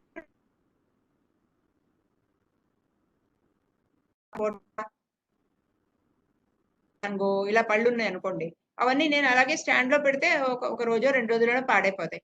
కానీ అవన్నీ పెట్టి నేను ఒక జామ్ తయారు చేశాను అనుకోండి, ఫ్రూట్ జామ్ తయారు చేశాను. ఆ ఫ్రూట్ జామ్ 6 నెలల సంవత్సరం ఉంటుంది, దాని లైఫ్ పొడిగించబడుతుంది. ఇప్పుడు మనం మామిడికాయలు మనం ఎండాకాలంలో ఆవకాయ ఎందుకని? దాన్ని మనం సాల్ట్ వేసి ప్రిజర్వ్ చేస్తున్నాం. సాల్ట్, ఆయిల్ వేసి సంవత్సరం అంతా ఊరగాయ తింటాం. సంవత్సరం 2 ఏళ్ళు, 3 ఏళ్ళు కూడా ఉంటుందది. అదే ముచ్చు మామిడికాయలు మీరు ముక్కలు కోయండి మనాటికే మెత్తగా అయిపోతాయి. కాబట్టి ఏమవుతుందంటే మనము ఏదైనా కూడా ప్రాసెసింగ్ చాలా ఇంపార్టెంట్. ఏ ఏ వస్తువుకైనా ప్రాసెసింగ్ సెంటర్స్ ఇంపార్టెంట్. దాంట్లో ఏముందంటే డ్రై చేయటము, లేకపోతే సాల్టింగ్ చేయటము, ఇవన్నీ కూడా చేయటం జరుగుతుంది. రైపెనింగ్ పండబెట్టడానికి అన్నమాట. ఇప్పుడు ఆర్టిఫిషియల్ రైపెనింగ్ సెంటర్స్ వచ్చినాయి. ఇదివరకు మనం గడ్డి అది వేసి అలా రైపెన్ చేసేవాళ్ళు. ఇప్పుడు ఆర్టిఫిషియల్ గా కూడా రైపెన్ చేస్తున్నారు. So ripening centres. సో ఏదైనా పచ్చికాయ అది రైపెన్ అవ్వాలంటే దానికి కూడా సెంటర్స్ మీరు చూస్తూ ఉంటారు. పపాయ అని దానికి ఒక కాగితం చుట్టూ పెడతారు. సో ప్రతి దానికి రైపెనింగ్ మెథడ్ ఉంటుంది కదా, దానికి అది చేసే సెంటర్ కూడా ఈ వేర్ హౌసెస్ లో ఉంటాయి.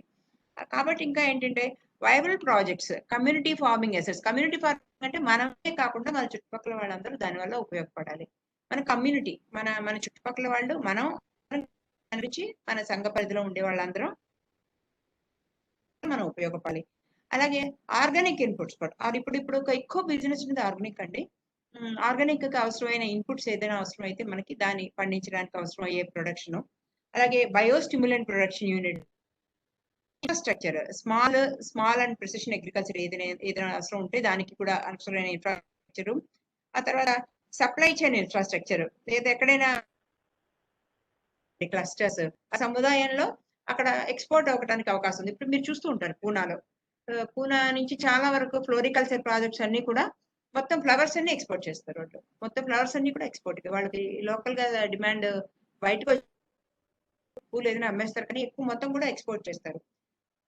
వాళ్ళు ఎస్ఎస్జీలు కొన్ని ఉన్నాయి.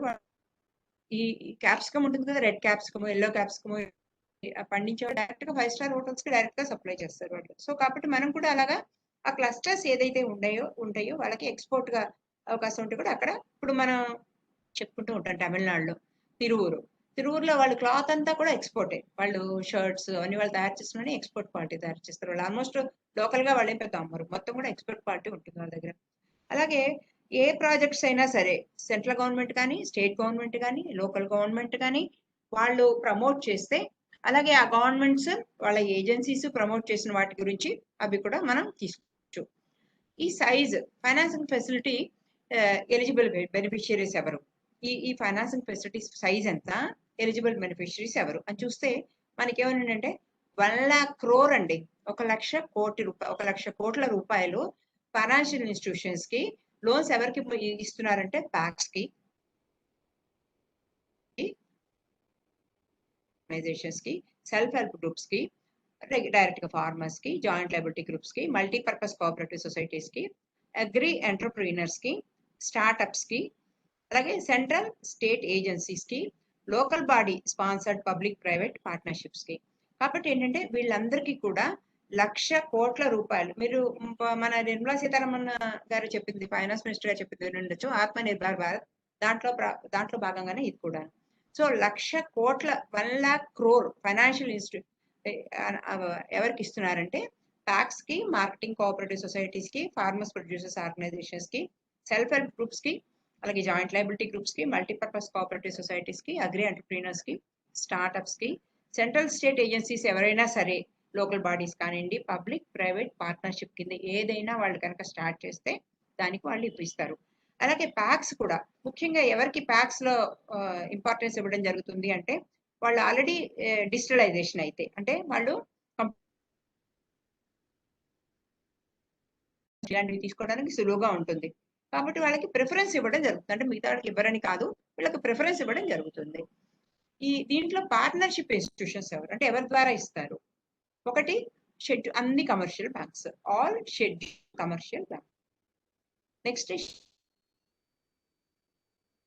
ఉంది आपका scheduled cooperative bank, state cooperative bank. Scheduled అంటే reserve bank of India second schedule లో వాళ్ళ పేరు ఉంటుంది అనమాట.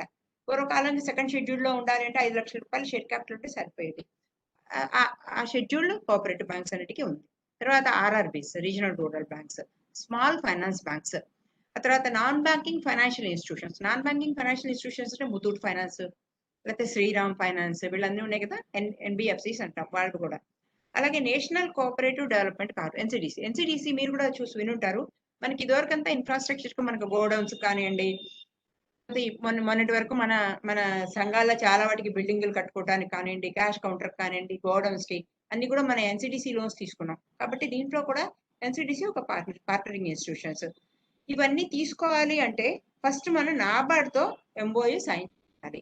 ఈ ఆర్గనైజేషన్స్ అన్ని scheduled commercial banks, scheduled cooperative banks, RRBs, small finance banks, non banking financial companies, NCDC వీళ్ళందరూ కూడా అప్పులు తీసుకోవాలి అంటే నాబార్డ్ తోటి గవర్నమెంట్ ఆఫ్ ఇండియా తోటి ఒక ఎంఓయూ అవగాహన పత్రం అంటారు కదా, అవగాహన ఒప్పంద పత్రం సంతకం చేయాలి. అలాగే రీఫైనాన్స్ ఎవరిస్తారు? నీడ్ బేస్డ్ అవసరాన్ని బట్టి నాబార్డ్ రీఫైనాన్స్ ప్రొవైడ్ చేస్తుంది. అన్ని ఎలిజిబుల్ లెండింగ్ ఇన్స్టిట్యూషన్స్ కి, కోఆపరేటివ్ బ్యాంకులకి, ఆర్ఆర్బీలకు కూడా అవసరాన్ని బట్టి నాబార్డ్ రీఫైనాన్స్ ఇవ్వటం జరుగుతుంది. అలాగే లెండింగ్ రేట్ మీద క్యాప్ ఎంత ఉంది? లెండింగ్ రేట్ అంటే మనం ఇచ్చే అప్పుల మీద వడ్డీ రేట్. ఈ లెండింగ్ రేట్ ఏంటంటే ఎవరైతే అప్పులు తీసుకుంటారో వాళ్ళతో డిస్కస్ చేసి లెండింగ్ రేట్ ఫిక్స్ చేయబడుతుంది. Due consultation with lending entities అన్నమాట. అది డిసైడ్ చేశాక అందరికీ కూడా అది సర్క్యులేట్ చేయబడుతుంది. ఆ తర్వాత లెండింగ్ ఇన్స్టిట్యూషన్స్ ఎవరైతే అప్పులు తీసుకోవాలి అని అనుకుంటారో, ఎవరైతే ఏ ఇన్స్టిట్యూషన్స్ అయితే అప్పులు ఇవ్వాలి అనుకుంటుందో వాళ్ళు నాబార్డ్ తోటి, అదే డిపార్ట్మెంట్ ఆఫ్ అగ్రికల్చర్ తోటి వాళ్ళు ఈ స్కీమ్ ఇంప్లిమెంట్ చేస్తామని చెప్పి ఎంఓయూ సైన్ చేయాలి. అవగాహన ఒప్పంద పత్రము, ఇది సంతకం పెట్టాలి, మెమరాండం ఆఫ్ అండర్స్టాండింగ్. తర్వాత ఎంఓయూలు ఈ భారత ప్రభుత్వము, నాబార్డ్, బ్యాంక్స్ తోటి, అలాగే ఆర్థిక సంస్థలన్నిటితోటి వాళ్ళు నెగోషియేట్ చేసి ఒక లెండింగ్ రేట్ ఫెయిర్ గా ఫిక్స్ చేయడం జరుగుతుంది. అంటే రేట్ ఆఫ్ ఇంట్రెస్ట్ వీళ్ళందరూ కలిసి ఫిక్స్ చేసుకోవడం జరుగుతుంది. అలాగే project management hand holding support అంటే చెయ్యి పట్టుకుని నడిపించడం అంటాం కదా. అంటే ఇనీషియల్ గా మనందరం కొత్త, మనకి స్కీమ్ తెలియదు అసలు కదా, కాబట్టి మనకి ఎవరో ఒకళ్ళు సపోర్ట్ కావాలి. హ్యాండ్ హోల్డింగ్ సపోర్ట్ అంటే చెయ్యి పట్టుకుని నడిపించడం అనమాట. అది ఎవరు చేస్తారు? ఆన్లైన్ ప్లాట్ఫామ్ ఏం చేస్తారు?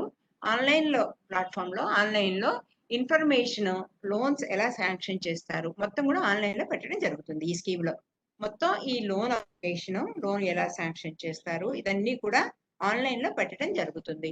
అలాగే ఈ అగ్రి ఇన్ఫ్రా ఫండ్ ఏదైతే ఉందో అది ఆన్లైన్ ఎంఐఎస్ ప్లాట్ఫామ్ ద్వారానే మానిటర్ చేయబడుతుంది. ఎంఐఎస్ అంటే తెలుసు కదా మనకి, మేనేజ్మెంట్ ఇన్ఫర్మేషన్ సిస్టమ్. మనం దాంట్లో లోడ్ చేసిన ఇన్ఫర్మేషన్ ని బట్టి వాళ్ళు దాన్ని మానిటర్ చేయడం జరుగుతుంది. సో ఈ అగ్రి ఇన్ఫ్రా ఫండ్ ఏదైతే ఉందో దీన్ని ఆన్లైన్లోనే మనం ఇచ్చే ఇన్ఫర్మేషన్ ని బట్టి మానిటర్ చేయడం జరుగుతుంది. ఈ సిస్టమ్ వల్ల, దీని ఆన్లైన్ సిస్టమ్ వల్ల ఏంటంటే బెనిఫిట్ ఏంటంటే ఏ బ్యాంకులు ఎంత వడ్డీ ఇస్తున్నాయి, స్కీమ్ డీటెయిల్స్ ఏమిటి, ఇంట్రెస్ట్ సబ్వెన్షన్ ఎంత వస్తుంది, క్రెడిట్ గ్యారంటీ ఏమేమిటి ఇస్తారు, అలాగే మినిమం డాక్యుమెంటేషన్ ఏమేమిటి చేయాలి మనము, అప్రూవల్ ప్రాసెస్ ఎంత ఫాస్ట్ గా జరుగుతుంది, మిగతా స్కీమ్ బెనిఫిట్స్ తో దీన్ని కలుపుతారా, ఇవన్నీ కూడా ఆన్లైన్ లో పెడతారు. కాబట్టి మనకి బాగా సులువుగా అర్థం చేసుకోవడానికి వీలుంటుంది. ఏమేమి పెడతారు ఆన్లైన్ లో, మనకి ఏమేమి కనిపిస్తుంది, ఎంత వడ్డీ రేటు చార్జ్ చేస్తున్నారు, ఒక్కొక్క బ్యాంక్ లో వడ్డీ రేట్ ఎంత ఉంది, ఈ స్కీమ్ డీటెయిల్స్ ఏమిటి, ఇంట్రెస్ట్ సబ్వెన్షన్ ఎంత వస్తుంది, క్రెడిట్ గ్యారంటీ ఏమేమిటి దొరుకుతుంది, ఎవరెవరు క్రెడిట్ గ్యారంటీ ఇస్తారు, అలాగే డాక్యుమెంటేషన్ ఏమేమిటి చేయాలి, అప్రూవల్ కి ఎంత టైం పడుతుంది, అలాగే మిగతా స్కీములతో ఇదేమైనా ఇంటిగ్రేషన్ అవుతుందా, అంటే ఈ మిగతా స్కీములతో కలిపి ఇది ఇవ్వడానికి ఏదైనా కుదురుతుందా అనేది ఒకటి ఉంటుంది. తర్వాత బ్యాక్ అండ్ ప్లాట్ఫామ్ ఏదైతే ఉంటుందో వాళ్ళు ఏం ప్రొవైడ్ చేస్తారంటే మనకి డాష్ బోర్డ్స్ ఇవ్వడం జరుగుతుంది. ప్రతి జిల్లాలో కూడా స్టేట్ లెవెల్లో స్కీమ్ ఎంత ఉంది, నేషనల్ లెవెల్లో ఎలా ఉంది, అలాగే ప్రాజెక్ట్ మానిటరింగ్ యూనిట్ ఎలా ఉంది, మొత్తం ప్రతి జిల్లా గురించి, ప్రతి రాష్ట్రం గురించి, ప్రతి నేషనల్ లెవెల్లో కూడా అంటే దేశం మొత్తం మీద ఎలా ఉంది డీటెయిల్స్ అనేది ఒక డాష్ బోర్డ్ లో వాళ్ళు, అంటే ఒక బోర్డు మీద చెప్పడం జరుగుతుంది మనకి. అలాగే ఫార్మర్స్ వెల్ఫేర్ ప్రోగ్రామ్స్ ఏదైనా ఇంప్లిమెంటేషన్ ఏదైనా ఉంటే, farmers welfare programme implementation society ఏదైతే ఉంటుందో ఈ డిపార్ట్మెంట్ ఆఫ్ ఫ్యామిలీ వెల్ఫేర్ వాళ్ళు వీళ్ళు ఏం చేస్తారంటే పిఎంయు సపోర్ట్ ని సెంట్రల్ లెవెల్లో, అలాగే స్టేట్ పిఎంయుస్, పిఎం కిసాన్ స్టేట్ లెవెల్లో ఇంప్లిమెంట్ చేయడం జరుగుతుంది. అలాగే దీంట్లో నాలెడ్జ్ పార్ట్నర్స్ ఎవరైతే ఉంటారో వాళ్ళని ఎంగేజ్ చేయడం జరుగుతుంది. దేనికి? ఎక్స్పోర్ట్ క్లస్టర్స్ ఏదైనా ఉందా, అంటే ఎక్స్పోర్ట్ అవకాశాలు ఏదైనా ఉన్నాయా, ఈ స్కీములు మొత్తం మీద ఎక్స్పోర్ట్ అవకాశాలు ఉన్నాయా. ఎందుకంటే మీకు తెలుసు మనకి ఇంపోర్ట్స్ చాలా ఎక్కువ, ఎక్స్పోర్ట్స్ చాలా తక్కువ. ఎందుకని? మనం ఆయిల్ ఇంపోర్ట్ చేసుకుంటాము, గోల్డ్ ఇంపోర్ట్ చేసుకుంటాము, మన ఎక్స్పోర్ట్స్ చాలా తక్కువ. కాబట్టి మనకి డాలర్స్ అనేవి మన దేశంలో ఒక విదేశీ మాదక ద్రవ్యాలు అంటాం కదా, డాలర్స్ మనకి అది మన దగ్గర ఎక్కువ రావాలి అంటే మనం ఎక్స్పోర్ట్స్ చేసుకోవాలి. ఎక్స్పోర్ట్ చేసుకోవాలంటే అగ్రికల్చర్ ఎక్స్పోర్ట్స్ మనవి పెంచుకోవాలి. పెంచుకోవాలంటే ఏంటి, అసలు ఎక్కడెక్కడ అగ్రికల్చర్ ఎక్స్పోర్ట్ చేయడానికి అవకాశాలు ఉన్నాయి, క్లస్టర్స్ అంటాం కదా, సమూహాలు ఉన్నాయి, అవి ఐడెంటిఫై చేసుకోవడం కూడా మనకి ఇంపార్టెంట్. కాబట్టి వాళ్ళని ఏం చేస్తాము, దేనికి ఎక్స్పోర్ట్ క్లస్టర్స్ ఎక్కడైనా ఉన్నాయా, లేకపోతే సప్లై చైన్లో ఏమైనా గ్యాప్స్ ఉన్నాయా, అలాగే వైబుల్ ప్రాజెక్ట్ రిపోర్ట్స్ ఏదైనా తయారు చేయాలా, బెనిఫిషరీస్ కి వాళ్ళకి ఒకవేళ రాదనుకోండి ఇవన్నీ చేయటము, వాళ్ళకి నాలెడ్జ్ పార్ట్నర్స్ ఎవరైతే ఉంటారో వాళ్ళకి సహాయం చేస్తారు. అలాగే ప్రాజెక్ట్ రిపోర్ట్ లో ఏముంటుంది, యూనిట్ కాస్ట్ ఎంత, అలాగే సెంట్రల్ స్టేట్ పిఎంఈ వాళ్ళు ఉంటారు కదా, వాళ్ళు గైడెన్స్ ఆఫ్ బెనిఫిషరీస్ కి లెండింగ్ ఎంటిటీస్ కి ఇవ్వడం జరుగుతుంది. ఇప్పుడు మనకు నాబార్డ్ ఇస్తుంది కదా unit cost guide, LT lending లో యూనిట్ కాస్ట్ లో నాబార్డ్ మనకు గైడెన్స్ ఇవ్వడం జరుగుతుంది. అలాగే వీళ్ళు కూడా ప్రాజెక్ట్ రిపోర్ట్స్ లో ఇండికేటివ్ యూనిట్ కాస్ట్ లో ఇవ్వడం జరుగుతుంది మనకి. ఈ ప్రాజెక్ట్ రిపోర్ట్స్ కూడా ఆన్లైన్ ప్లాట్ఫామ్ లో పెట్టడం జరుగుతుంది, అందరూ చూడొచ్చు. ఆన్లైన్ ప్లాట్ఫామ్ లో అంటే ట్రాన్స్పరెంట్ గా ఉంటుంది అని చెప్పాలన్నమాట. Next convergence. ఏ సబ్సిడీ అయినా సరే, ఏ గ్రాంట్ కానీ సబ్సిడీ కానీ, ఈ ప్రెసెంట్ స్కీమ్ కానీ ఫ్యూచర్ స్కీమ్ కానీ, దీన్ని ఈ ఫైనాన్సింగ్ ఈ ఫెసిలిటీ కింద ఫైనాన్స్ చేసిన అందించడం జరుగుతుంది. ఏ సబ్సిడీ అయినా కానీ, ఈ grant or subsidy available present కానీ ఫ్యూచర్ స్కీమ్స్ కానీ గవర్నమెంట్వి, దాన్ని ఈ ఫైనాన్సింగ్ ఈ ప్రాజెక్ట్స్ కింద కవర్ చేయడం జరుగుతుంది. ఒకవేళ క్యాపిటల్ సబ్సిడీ అవసరం అనుకోండి, ఆ క్యాపిటల్ సబ్సిడీ ఆ అమౌంట్ ఏం చేస్తారంటే అది ప్రమోటర్స్ కాంట్రిబ్యూషన్ కింద తీసుకోవడం జరుగుతుంది. ఇప్పుడు గవర్నమెంట్ ఆఫ్ ఇండియా స్కీమ్స్ లో చాలా వాటిల్లో క్యాపిటల్ సబ్సిడీ ఉంటుంది కదా, క్యాపిటల్ సబ్సిడీ మనం ఎప్పుడు తీసుకుంటాం, గవర్నమెంట్ ఆఫ్ ఇండియా స్కీమ్స్ లో సబ్సిడీ మనం లాస్ట్ ఇన్స్టాల్మెంట్ కి అడ్జస్ట్ చేస్తాం కదా, కానీ దీంట్లో ఏమంటున్నారంటే దాన్ని ప్రమోటర్ కాంట్రిబ్యూషన్ గా తీసుకోవడం జరుగుతుంది అంటున్నారు. తర్వాత 10% ఆఫ్ ప్రాజెక్ట్ కాస్ట్ ఏదైతే ఉంటుందో ప్రమోటర్ కనీసం 10% పెట్టుకోవాలి. ఇప్పుడు సపోజ్ నేను ప్రమోటర్ అనుకోండి, నేను ఈ స్కీమ్ కింద ఒక ప్రాజెక్ట్ చేద్దాం అనుకున్నాను అనుకోండి, నా కాంట్రిబ్యూషన్ అట్లీస్ట్ 10% ఉండాలన్నమాట. 10% అట్లీస్ట్ ప్రమోటర్ కాంట్రిబ్యూషన్ కింద ఉండాలి. తర్వాత ఈ స్కీమ్ ని మన గవర్నమెంట్ వాళ్ళు ఏమంటున్నారంటే 20,000 కోట్ల రూపాయలు అయిపోయాక ఒకసారి దీని సంగతి మళ్ళీ ఎలా ఉంది, దాంట్లో వచ్చే సాధక బాధకాలు ఏమిటి, ప్రాపర్ గా స్కీమ్ అంతా బాగానే ఉంది, ఎందుకంటే ఇప్పటివరకు ఇంప్లిమెంట్ చేయలేదు కదా, అప్పుడు ఇంప్లిమెంట్ చేశాక దీంట్లో ఉండే ఇబ్బందులు ఏదైనా ఉన్నాయా అనేది ఒకసారి రీవిజిట్ చేస్తాము, మళ్ళీ తిరిగి చూడడం జరుగుతుంది. ఈ స్కీమ్ ఎలా ఉంది, దీని యొక్క ఇంప్లిమెంటేషన్ లో ఏదైనా ఇబ్బందులు వస్తున్నాయా, లేదా ఎక్కడైనా మార్చవలసిన అవసరం ఉందా అనేది ఒకసారి తిరిగి వెనక్కి చూసి మనకి గైడ్ చేయడం జరుగుతుంది. తర్వాత ఈ మానిటరింగ్ ఫ్రేమ్వర్క్ ఏదైతే ఉంటుందో దీని గురించి ఒక సంస్థలు పెట్టడం జరిగింది, అంటే గ్రూప్స్ ని. నేషనల్ లెవెల్ మానిటరింగ్ కమిటీ అంటే ప్రభుత్వ జాతీయ స్థాయిలో మానిటరింగ్ కమిటీ, అలాగే రాష్ట్ర స్థాయిలో మానిటరింగ్ కమిటీ, అలాగే జిల్లా స్థాయిలో మానిటరింగ్ కమిటీలనే వాళ్ళు ఎప్పటికప్పుడు ఈ స్కీమ్ని రియల్ టైం అంటే ఎప్పటికప్పుడు జరిగినట్టుగా మానిటర్ చేయడం జరుగుతుంది. అలాగే వాళ్ళ దగ్గర నుంచి ఎఫెక్టివ్ గా ఫీడ్బ్యాక్ కూడా తీసుకోవడం జరుగుతుంది. ఈ స్కీమ్ యొక్క ఇంప్లిమెంటేషన్ ఎలా ఉన్నది అనే దగ్గర నుంచి వాళ్ళ దగ్గర నుంచి ఎఫెక్టివ్ గా ఫీడ్బ్యాక్ తీసుకోవడం కూడా జరుగుతుంది. ఈ స్కీమ్ కింద క్రియేట్ అయిన ఆస్తులన్నీ కూడా అవి జియో ట్యాగ్ చేయబడుతుంది. అంటే ఈ స్కీమ్ కింద తీసుకున్న డబ్బులతో వాళ్ళు సమకూర్చుకున్న ఆస్తులు, సపోజ్ ఒక గోడౌన్ కట్టారు, వేర్ హౌస్ తీసుకున్నారు, లేకపోతే ఇంకా ఏదైనా చేశారనుకోండి, అవన్నీ జియో ట్యాగ్ చేస్తారు. ఎక్కడి నుంచైనా మనకి తెలుస్తుంది అనమాట వాళ్ళ చోట ఈ స్కీమ్ కింద అసెట్స్ క్రియేట్ అయింది అని. అలాగే డిస్ట్రిక్ట్ మానిటరింగ్ కమిటీ, జిల్లా స్థాయిలో ఉన్న మానిటరింగ్ కమిటీ, ఆ తర్వాత జిల్లా స్థాయిలో అప్పు ఇచ్చిన ఆర్థిక సంస్థ ఏదైతే ఉంటుందో వాళ్ళు దానికి సంబంధించిన అప్డేటెడ్ ఇన్ఫర్మేషన్ ఏదైతే ఉందో దాన్ని జియో ట్యాగ్, ఆ అసెట్స్ ని జియో ట్యాగ్ చేయవలసి ఉంటుంది. దాన్ని ఆన్లైన్ పోర్టల్లో పెట్టవలసి ఉంటుంది. అంటే ప్రతి జిల్లాలో ఉండే జిల్లా స్థాయి మానిటరింగ్ కమిటీ ఏదైతే ఉంటుందో ఆ జిల్లా స్థాయి మానిటరింగ్ కమిటీ ఒక ఎవరు అప్పులు ఇచ్చి ఉంటారు కదా, ఆ ఇచ్చిన అప్పులు ఇస్తే వాళ్ళు క్రియేట్ చేసిన ఆస్తులు ఏదైతే ఉంటుందో దాన్ని వాళ్ళు జియో ట్యాగ్ చేసి ఆన్లైన్ పోర్టల్లో పెట్టాల్సి ఉంటుంది. అలాగే ఈ అవుట్పుట్ మానిటరింగ్ ఫ్రేమ్వర్క్ ఏదైతే OMF అన్నారండి, ఈ అవుట్పుట్ కానివ్వండి, అవుట్పుట్ మానిటరింగ్ ఫ్రేమ్వర్క్ కానివ్వండి, ఈ మానిటరింగ్ సిస్టమ్ లో ఒక భాగం. అంటే దీన్ని వాళ్ళు అప్పు తీసుకున్నాక దాని మీద వచ్చిన అవుట్పుట్ ఏదైతే ఉంటుందో దాని యొక్క మానిటరింగ్ ఫ్రేమ్వర్క్ మానిటరింగ్ సిస్టమ్ లో పార్ట్. కాబట్టి ఎంత అవుట్పుట్ వచ్చింది అనే మెజర్మెంట్స్ కి ఇండికేటర్స్ కూడా పీరియాడికల్ గా ఈ డిస్ట్రిక్ట్ లెవెల్ మానిటరింగ్ కమిటీ, అలాగే స్టేట్ లెవెల్ మానిటరింగ్ కమిటీ, అలాగే నేషనల్ లెవెల్ మానిటరింగ్ కమిటీ వాళ్ళు మానిటర్ చేయడం జరుగుతుంది. వాళ్ళు తీసుకున్న అప్పులకి వాళ్ళకి వచ్చిన అవుట్పుట్ ఏమిటి, దాని మానిటరింగ్ ఏమిటి అనేది ఈ జిల్లా స్థాయిలో, రాష్ట్ర స్థాయిలో, జాతీయ స్థాయిలో కూడా మానిటరింగ్ చేయడం జరుగుతుంది. ఆ తర్వాత ఇవి సంస్థలు ఏదైతే ఉంటాయో దాని లింకేజ్ మనం చూసుకుంటే సబ్వెన్షన్ కానీ, క్రెడిట్ గ్యారంటీ కానీ, ఇవన్నీ బ్యాంక్స్ కి కానీ, లెండింగ్ ఇన్స్టిట్యూషన్స్ కానీ పిఎఫ్ఎంఎస్ కింద వాళ్ళు చూడటం జరుగుతుంది. లెండింగ్ ఎంటిటీస్ ఎవరైతే ఉంటాయో వాళ్ళు బెనిఫిషరీస్ అప్పులు ఇస్తారు కదా, వాళ్ళు ఎవరికైతే అప్పు ఇస్తున్నారో వాళ్ళకి ఖచ్చితంగా ఆధార్ లింకింగ్ చేయాలి. వాళ్ళకి ఖచ్చితంగా వాళ్ళ యొక్క ఆధార్ తీసుకొని ఆధార్ లింకింగ్ చేయాల్సి ఉంటుంది. ఆ తర్వాత selection of borrower, eligible borrower ఎవరు, ఎలా సెలెక్ట్ చేయాలి అంటే ఏ ఆర్థిక సంస్థలు అయితే అప్పులు ఇస్తాయో వాళ్ళు వాళ్ళ ఓన్ క్రైటీరియా పెట్టుకోవచ్చు. నాబార్డ్ యొక్క కన్సల్టేషన్తో లేకపోతే నాబార్డ్ గైడెన్స్తో మనం చేసుకుని మనం మన బారోవర్స్ని ఐడెంటిఫై చేసుకుని అలాగే దాన్ని మానిటరింగ్ చేసుకోవాలి. అలాగే ప్రాజెక్ట్ మానిటరింగ్ యూనిట్స్ వాళ్ళు కూడా ఏంటంటే ప్రాజెక్ట్ వైబిలిటీ ఎంత అని కూడా వాళ్ళు వైబిలిటీ చూడాలి. లేకపోతే ఏమవుతుంది, అది రేపు పొద్దున ఎన్పిఏ అవుతుంది, నాన్ పర్ఫార్మెన్స్ అసెట్ అవుతుంది, మనం దాన్ని రికవర్ చేసుకోలేకపోతాము, మనం ఇబ్బంది పడాల్సి వస్తుంది. కాబట్టి ఈ బీజేఎఫ్ రిక్వైర్మెంట్ ఒకవేళ సెంట్రల్ కానీ స్టేట్ గవర్నమెంట్ కానీ వాళ్ళు ఎవరికైనా డిపార్ట్మెంట్ ఆఫ్ ఎకనామిక్ అఫైర్స్ కానీ అలాగే పబ్లిక్ ప్రైవేట్ పార్ట్నర్షిప్ ప్రాజెక్ట్స్ లో కానీ అవసరమైతే దాన్ని మనం ఇంప్లిమెంట్ చేయవలసి ఉంటుంది. సో నార్మల్ గా సెక్టర్ స్పెసిఫిక్ ఫోకస్ ఏం చెప్తున్నారంటేనండి, ఈ గ్రాంట్స్ ఇన్ ఎయిడ్ లో 24% అంటే 24% ఎస్సీ ఎస్టీ ఎంటర్ప్రీనర్స్ కి ఇవ్వాలి అని చెప్తున్నారు. 16% షెడ్యూల్ కాస్ట్ కి, అలాగే 8% షెడ్యూల్ ట్రైబ్స్ కి ఇవ్వాలి అనేది. ఈ గ్రాంట్స్ ఇన్ ఎయిడ్ ప్రభుత్వం నుంచి మనకు వచ్చే గ్రాంట్స్ ఇన్ ఎయిడ్ లో 24% ఎస్సీ ఎస్టీ ఎంటర్ప్రీనర్స్ కి ఇవ్వాలి, అందులో 16% షెడ్యూల్ కాస్ట్ కి, 8% 8% షెడ్యూల్ ట్రైబ్స్ కి ఇవ్వాలి.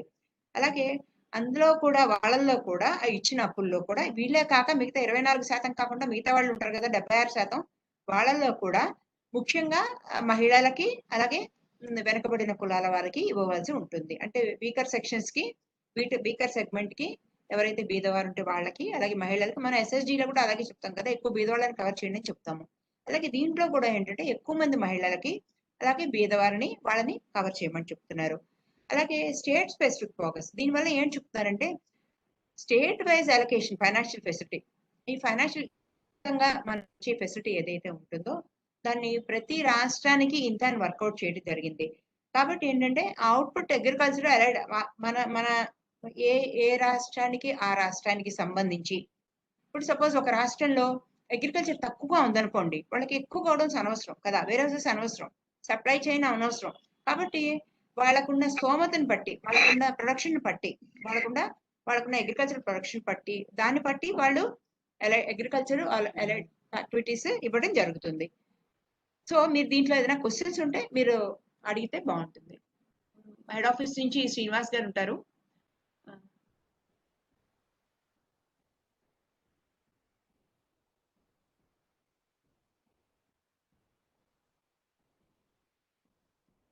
మీరు ఎవరైనా అడుగుతారండి, మీకు ఏమైనా డౌట్స్ ఉంటే అడగరా?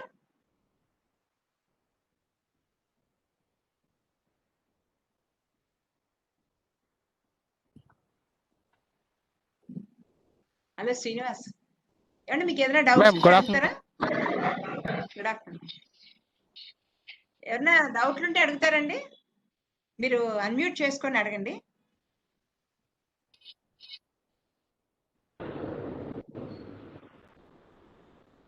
పివి రమణారావు గారు అడగండి. అంటే మీరు అన్మ్యూట్ చేసుకోవాలి, మీవన్నీ మ్యూట్ ఉన్నాయి కదా, అన్మ్యూట్ చేసుకుని అడగండి.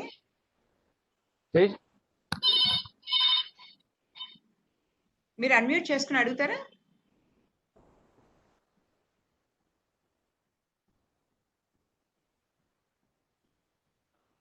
ఎవరైనా మీరు అన్మ్యూట్ చేసుకొని డౌట్స్ ఏదైనా ఉంటే అడగండి. డౌట్స్ ఏం లేవా? ఎవరైనా సరే మీకు ఏ సబ్జెక్ట్ అయినా డౌట్ వస్తే అడగండి.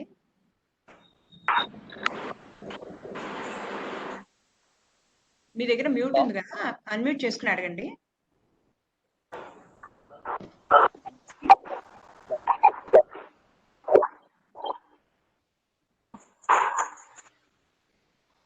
చెప్పండి. రావిపాడు పిఎస్సిఎస్ అండి. ఎక్కడి నుంచి అండి? రావిపాడు పిఎస్సిఎస్. చెప్పండి. అదే సైట్ లో పెడతా అన్నారు కదండి, ఆ సైట్ అడ్రస్ చెప్పండి కొద్దిగా, నేను చూసుకుంటాక ఎప్పుడన్నా. సార్ అది శ్రీనివాస్ మీరు చెప్తారా? సార్ వెబ్సైట్ చేస్తున్నారు, మీకు ఈ స్కీమ్ గురించి గైడ్ లైన్స్ కానీ సపోర్ట్ కానీ ఏదైనా కావాలన్నా సార్ డిసిసిబిలో పీడీసీ అని కొత్తగా ఎస్టాబ్లిష్ చేస్తున్నారు సార్, మీ అందరికి తెలిసి ఉంటుంది. హలో సార్, చెప్పండి సార్. సార్ అదే గవర్నమెంట్ ఆఫ్ ఇండియా ఇంకా వెబ్సైట్ కాలేదు సార్, మనకి ఇంకా ఇంటిమేట్ చేయలేదు, అది ప్రిపరేషన్ లోనే ఉంది. మనమైతే మేడం చెప్పినట్టు ఎంఓ అయితే ఎంటర్ అయ్యాము ఏఎఫ్ ఇంప్లిమెంట్ చేయడానికి. సో ఈ స్కీమ్ గురించి మీకు ఏదైనా ఇంప్లిమెంట్ యాక్టివిటీస్ గురించి మీరు ఇంకా ప్రాక్టికల్ ఇంకేమైనా యాక్టివిటీస్ వచ్చి ఈ స్కీమ్ లో కవర్ చేయాలని అనుకున్నా కానీ మీకు డిసిసిబిలో పీడీసీ అని కొత్తగా ఎస్టాబ్లిష్ చేస్తున్నారు sir, PACS development cell. So వాళ్ళు మీకు కంప్లీట్ గైడెన్స్ ఇస్తారు సార్ దీని గురించి. Thank you sir. Sir Chandramohan గారు మీరు ఏదో అడుగుతానన్నారు కదా? చెప్పాను, నేనే అడిగాను. మీరు అడిగారా? మురళీధరరావు గారు ఓకే ఓకే చెప్పండి. మురళీధర్ ఓకే తల్లి. సుబ్రహ్మణ్యం గారు అడగండి. అన్మ్యూట్ చేసుకోండి, అడగండి. మీది అన్మ్యూట్ లోనే ఉంది, అడగండి సుబ్రహ్మణ్యం గారు. చెప్పండి మురళీధర్ గారు చెప్పండి. కోల్డ్ స్టోరేజ్ పెట్టాలంటే దానికి యూనిట్ కాస్ట్ ఎంత అవుతుంది? ఏమి శ్రీనివాస్ గారు కోల్డ్ స్టోరేజ్ కి ఎంత అవుతుంది యూనిట్ కాస్ట్ అంటున్నారు? మ్యామ్ అది ఒక్కసారి చెక్ చేయాలి మేడం, కోల్డ్ స్టోరేజ్ ఇంకా రాలేదు, కొత్త ప్రపోజల్స్ అయితే రాలేదు సార్. ఏడిసిసిబి సార్ అది ఏంటి? చిత్తూరు డిస్ట్రిక్ట్. చిత్తూరు అండి. చిత్తూరా సార్? అవును సార్. గుడిపల్లి ప్యాక్. ఒంగోలు ప్యాకా? Gudipalli PACS sir. Gudipalli PSS. Gudipalli. అవును సార్. సార్ దీని ఓకే ఓకే, మీరు కోల్డ్ స్టోరేజ్ పెట్టాలనుకుంటున్నారా సార్? అవును సార్, ల్యాండ్ ఉంది 70 cents. Okay okay sir. Sir మిమ్మల్ని కాంటాక్ట్ చేయమని చెప్తాను సార్, మా పీడీసీ రిసోర్స్ పర్సన్ ని సార్, అతను గైడ్ చేస్తారు మీకు. రేపు డిసిసిబిలో మీటింగ్ ఉంది సార్. రేపు డిసిసిబిలో మీటింగ్ ఉందా సార్? పోతాను సార్ అక్కడికి. ఓహో ఓకే, అక్కడ ప్రసాద్ పీడీసీ ఆఫీసర్ ఉన్నారు సార్, సార్ గైడ్ చేస్తారు సార్ మీకు. సరే సార్. మీకు ఏదైనా ఇబ్బంది ఉంటే మళ్ళీ కాల్ చేయండి, శ్రీనివాస్ గారు అయినా చెప్తారు, లేకపోతే సిటీఐకి చెప్తా, మేము శ్రీనివాస్ గారికి చెప్తాము. సరే మేడం, థ్యాంక్స్ మేడం. సుబ్రహ్మణ్యం గారు అదే మేడం సుబ్రహ్మణ్యం గారు అదే కోల్డ్ స్టోరేజ్ గురించి నేను అడిగింది. Okay cold storage. Okay Muralidhar గారు మీరు చెప్పండి. మీరు ఎవరైనా డౌట్, మీకు ఏదైనా ఇంట్రెస్ట్ ఉన్నది చెప్పండి. అడగండి, చెప్పండి. మీరు అన్మ్యూట్ అయ్యారు, చెప్పండి, అడగండి. చెప్పండి, పర్వాలేదు. మీరు అన్మ్యూట్ అయ్యారు, మీరు అడిగితే మాకు వినిపిస్తుంది, అడగండి. మరిద్దరు సుబ్రహ్మణ్యం గారు చంద్రమోహన్ గారు అడిగింది వినిపించింది కదా. రామారావు గారు మీరు చెప్పండి. మేడం నల్లజల పిఎస్ఎస్ ఎక్కడ, ఏ జిల్లా అండి? వెస్ట్ గోదావరి అండి. వెస్ట్ గోదావరి. ఏం PSCS sir? Nallajerla PSS. Nallajerla PSCS చెప్పండి. పిఎస్సిఎస్ మేడం, మన డ్వాక్రా మహిళలకి లోన్స్ మన సొసైటీ ఇవ్వచ్చా? ఇప్పుడు కొత్తగా ఏం చెప్తున్నాం అంటేనండి, ఎస్ఎస్జి మనకి ఇంట్రెస్ట్ సబ్వెన్షన్ రావడం కష్టం అవుతుంది కదా, అందుకని లేట్ అవుతుందని చెప్పి వీళ్ళని మన కంప్యూటరైజేషన్ అయ్యే వరకు డిసిసిబి బ్రాంచెస్ నుంచి ఇవ్వమని చెప్తున్నామండి. ఎందుకంటే మనకి ఆ నంబర్ అయితే ఇవ్వట్లేదు కదా వాళ్ళు, మనకి వాళ్ళు ఏదో నంబర్ కావాలంటే అది ఇవ్వట్లేదు మన డిఆర్డిఏ వాళ్ళు ఫ్యాక్స్ కి. అందువల్ల ఏంటంటే కొంతకాలం మీరు కొంచెం 2-3 నెలలు ఆగాలి, కంప్యూటరైజేషన్ స్టార్ట్ అయితే అప్పుడు అందరం అన్ని యాక్టివిటీస్ టేకప్ చేయొచ్చు. ఓకే, ఇంకెవరైనా అండి, ఇంకెవరైనా అడుగుతారా? ఎవరైనా అండి?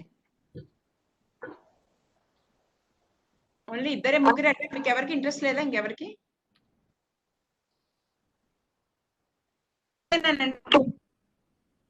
ఇంట్రెస్ట్ ఉంది.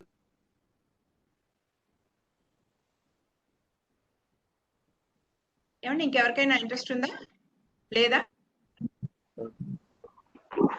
ఈ స్కీమ్ గురించి ఏదైనా మీరు మీ ప్యాక్ లో ఇంప్లిమెంట్ చేయాలి, లేకపోతే కోల్డ్ స్టోరేజ్ కట్టాలి, వేర్ హౌస్ కట్టాలి, గోడౌన్ కట్టాలి, అలా ఏమీ లేదా మీకు? మన మెంబర్స్ ఉపయోగం కదా.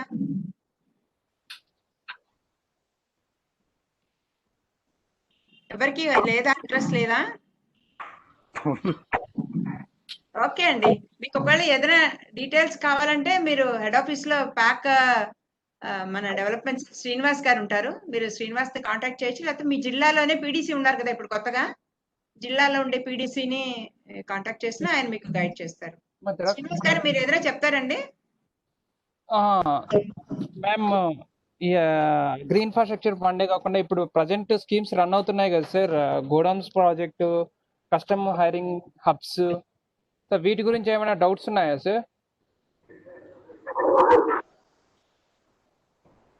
ఇవన్నీ మనకి అగ్రికల్చర్ ఇన్ఫ్రాస్ట్రక్చర్ ఫండ్ నుంచే మనకి సబ్వెన్షన్ వస్తుంది. ఈ గోడౌన్స్ ప్రాజెక్ట్ కానీ కస్టమ్ హైరింగ్ హబ్స్ గురించి కానీ మనకి అగ్రి ఇన్ఫ్రాస్ట్రక్చర్ ఫండ్ నుంచి 3% సబ్వెన్షన్ వస్తుంది సార్.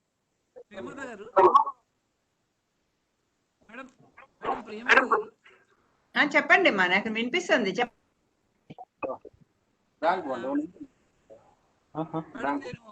రాజేశ్వరి మాట్లాడుతున్నానండి. వాళ్ళకి అసలు పీడీసీ ఎస్టాబ్లిష్ చేశారనే ఐడియా ఉన్నదా? ప్యాక్స్ డెవలప్మెంట్ సెల్స్ అంటే మీ అందరికి ప్యాక్ డెవలప్మెంట్ సెల్ ఒకటి మన దగ్గర పెట్టారు, మీకు ఐడియా ఉందండి? డిసిసిబిలో పెట్టారు. తెలియదండి, తెలియదు మేడం. శ్రీనివాస్ కొంచెం చెప్తాడండి పీడీసీ గురించి. అలాగే మేడం, అలాగే. ఒక్క నిమిషం మీరు ఉండండి. సార్ మనము సంవత్సరాల తరబడి మన లోనింగ్ మొత్తం ఎస్ఏఓ ఎల్టీ అవే చేస్తూ ఉన్నాం సార్. సో అదర్ బిజినెస్ చేయడానికి మనకి చాలా స్కోప్ ఉంది, కానీ యాక్టివిటీ తెలిసినా కానీ దాన్ని మనం మెటీరియలైజ్ చేయడానికి అంటే ఎస్టాబ్లిష్ చేయడానికి సరైన సపోర్ట్ అనేది లేదు డిస్ట్రిక్ట్ లెవెల్లో. సో అది మనం అబ్జర్వ్ చేస్తున్నాం సార్. దీన్ని ఉద్దేశించుకునే మనకి 2011లో ఒక ప్యాక్ డెవలప్మెంట్ సెల్ అనే ఒక స్కీమ్ తీసుకొచ్చింది సార్ నాబార్డ్.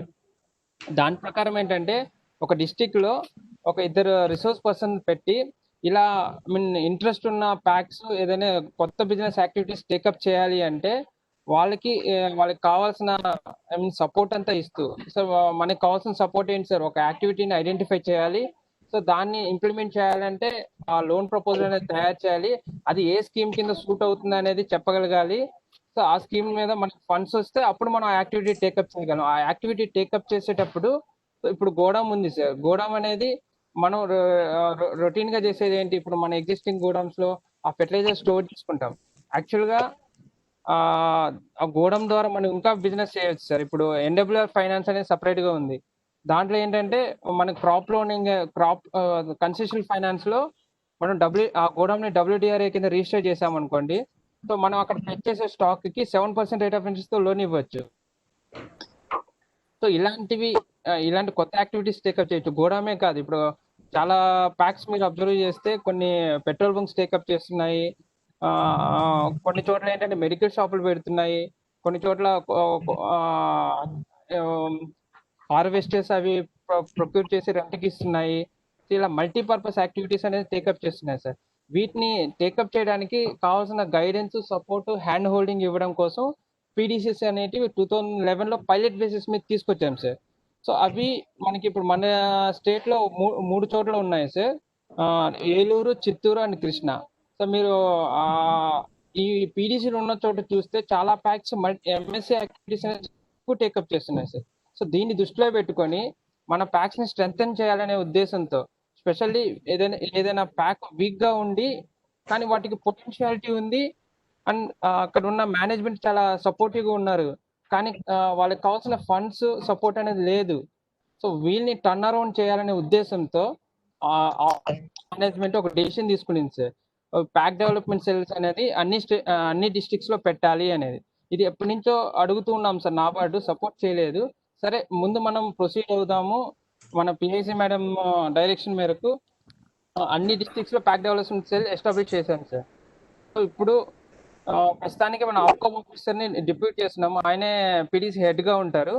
సో ఈ పీడీసీ అనేది ఒక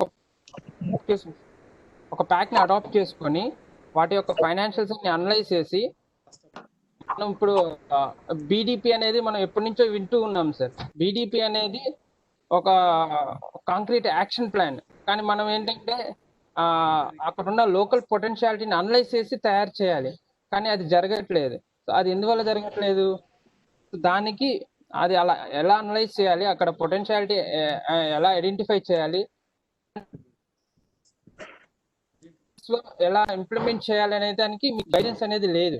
సో ఆ సపోర్ట్ ఇస్తారు సార్ మన పీడీసీస్. ఇవి ఒక ప్యాక్ని అడాప్ట్ చేసుకొని ఒక యాక్షన్ ప్లాన్ అనేది డ్రా చేసి ఆ యాక్షన్ ప్లాన్ మనం అచీవ్ అవ్వడానికి డే టు డే ఏమేమి యాక్టివిటీస్ టేకప్ చేయాలి, ఏ స్టెప్స్ తీసుకోవాలి. ఇప్పుడు మనం ఒక బిజినెస్ ప్రపోజల్ టేకప్ చేయాలంటే, ఒక గోడం కన్స్ట్రక్ట్ చేయాలంటే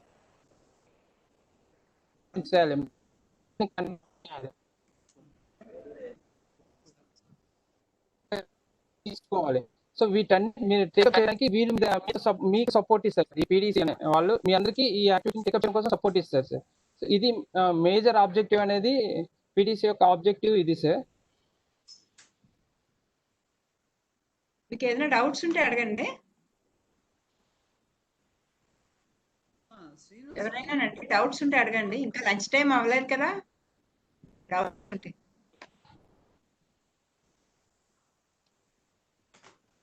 డౌట్స్ ఉన్నాయంటే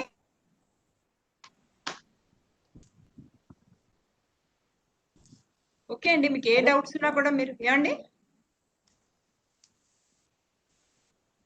ఏదైనా డౌట్స్ ఉన్నాయా ఎవరికైనా? పీడీసీ సెల్ గురించి కానివ్వండి, లేకపోతే అగ్రికల్చర్ ఇన్ఫ్రాస్ట్రక్చర్ ఫండ్ కానివ్వండి, పీడీసీ టేకప్ చేసే యాక్టివిటీస్ కానివ్వండి, లేకపోతే ప్యాకేజ్ ఎంఎస్సి కానివ్వండి, ఏదైనా డౌట్స్ ఉన్నాయా మీకు?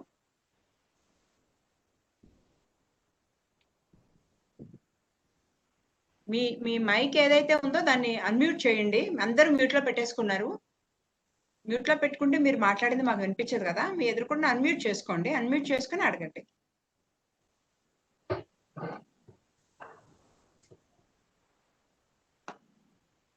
ఓకే అండి. మీకు ఏదైనా డౌట్స్ ఉంటే మీరు డిస్ట్రిక్ట్ లో ఉండే ప్యాక్ డెవలప్మెంట్ సెల్ ఆఫీసర్ గారిని అడగండి. లేకపోతే మీరు డిసిసి మాకు మెయిల్ చేయండి, లేకపోతే ఫోన్ చేయండి, లేకపోతే హెడ్ ఆఫీస్ లో శ్రీనివాస్ గారికైనా చేయండి. ఎవరికైనా మీరు కాంటాక్ట్ చేయొచ్చు. దీనికి సంబంధించిన ఈ అగ్రికల్చర్ ఇన్ఫ్రాస్ట్రక్చర్ ఫండ్ గురించి కానీ, ప్యాకేజ్ ఎంఎస్సి కానీ, బిడిపి గురించి కానీ మీరు ఏది కావాలన్నా మీరు ఒక బిజినెస్ సెటప్ చేయదలుచుకున్నా దీని కింద, ఈ స్కీమ్ కింద మీరు కాంటాక్ట్ చేయొచ్చు మమ్మల్ని. ఓకే అండి. Sign out అవ్వమంటారా?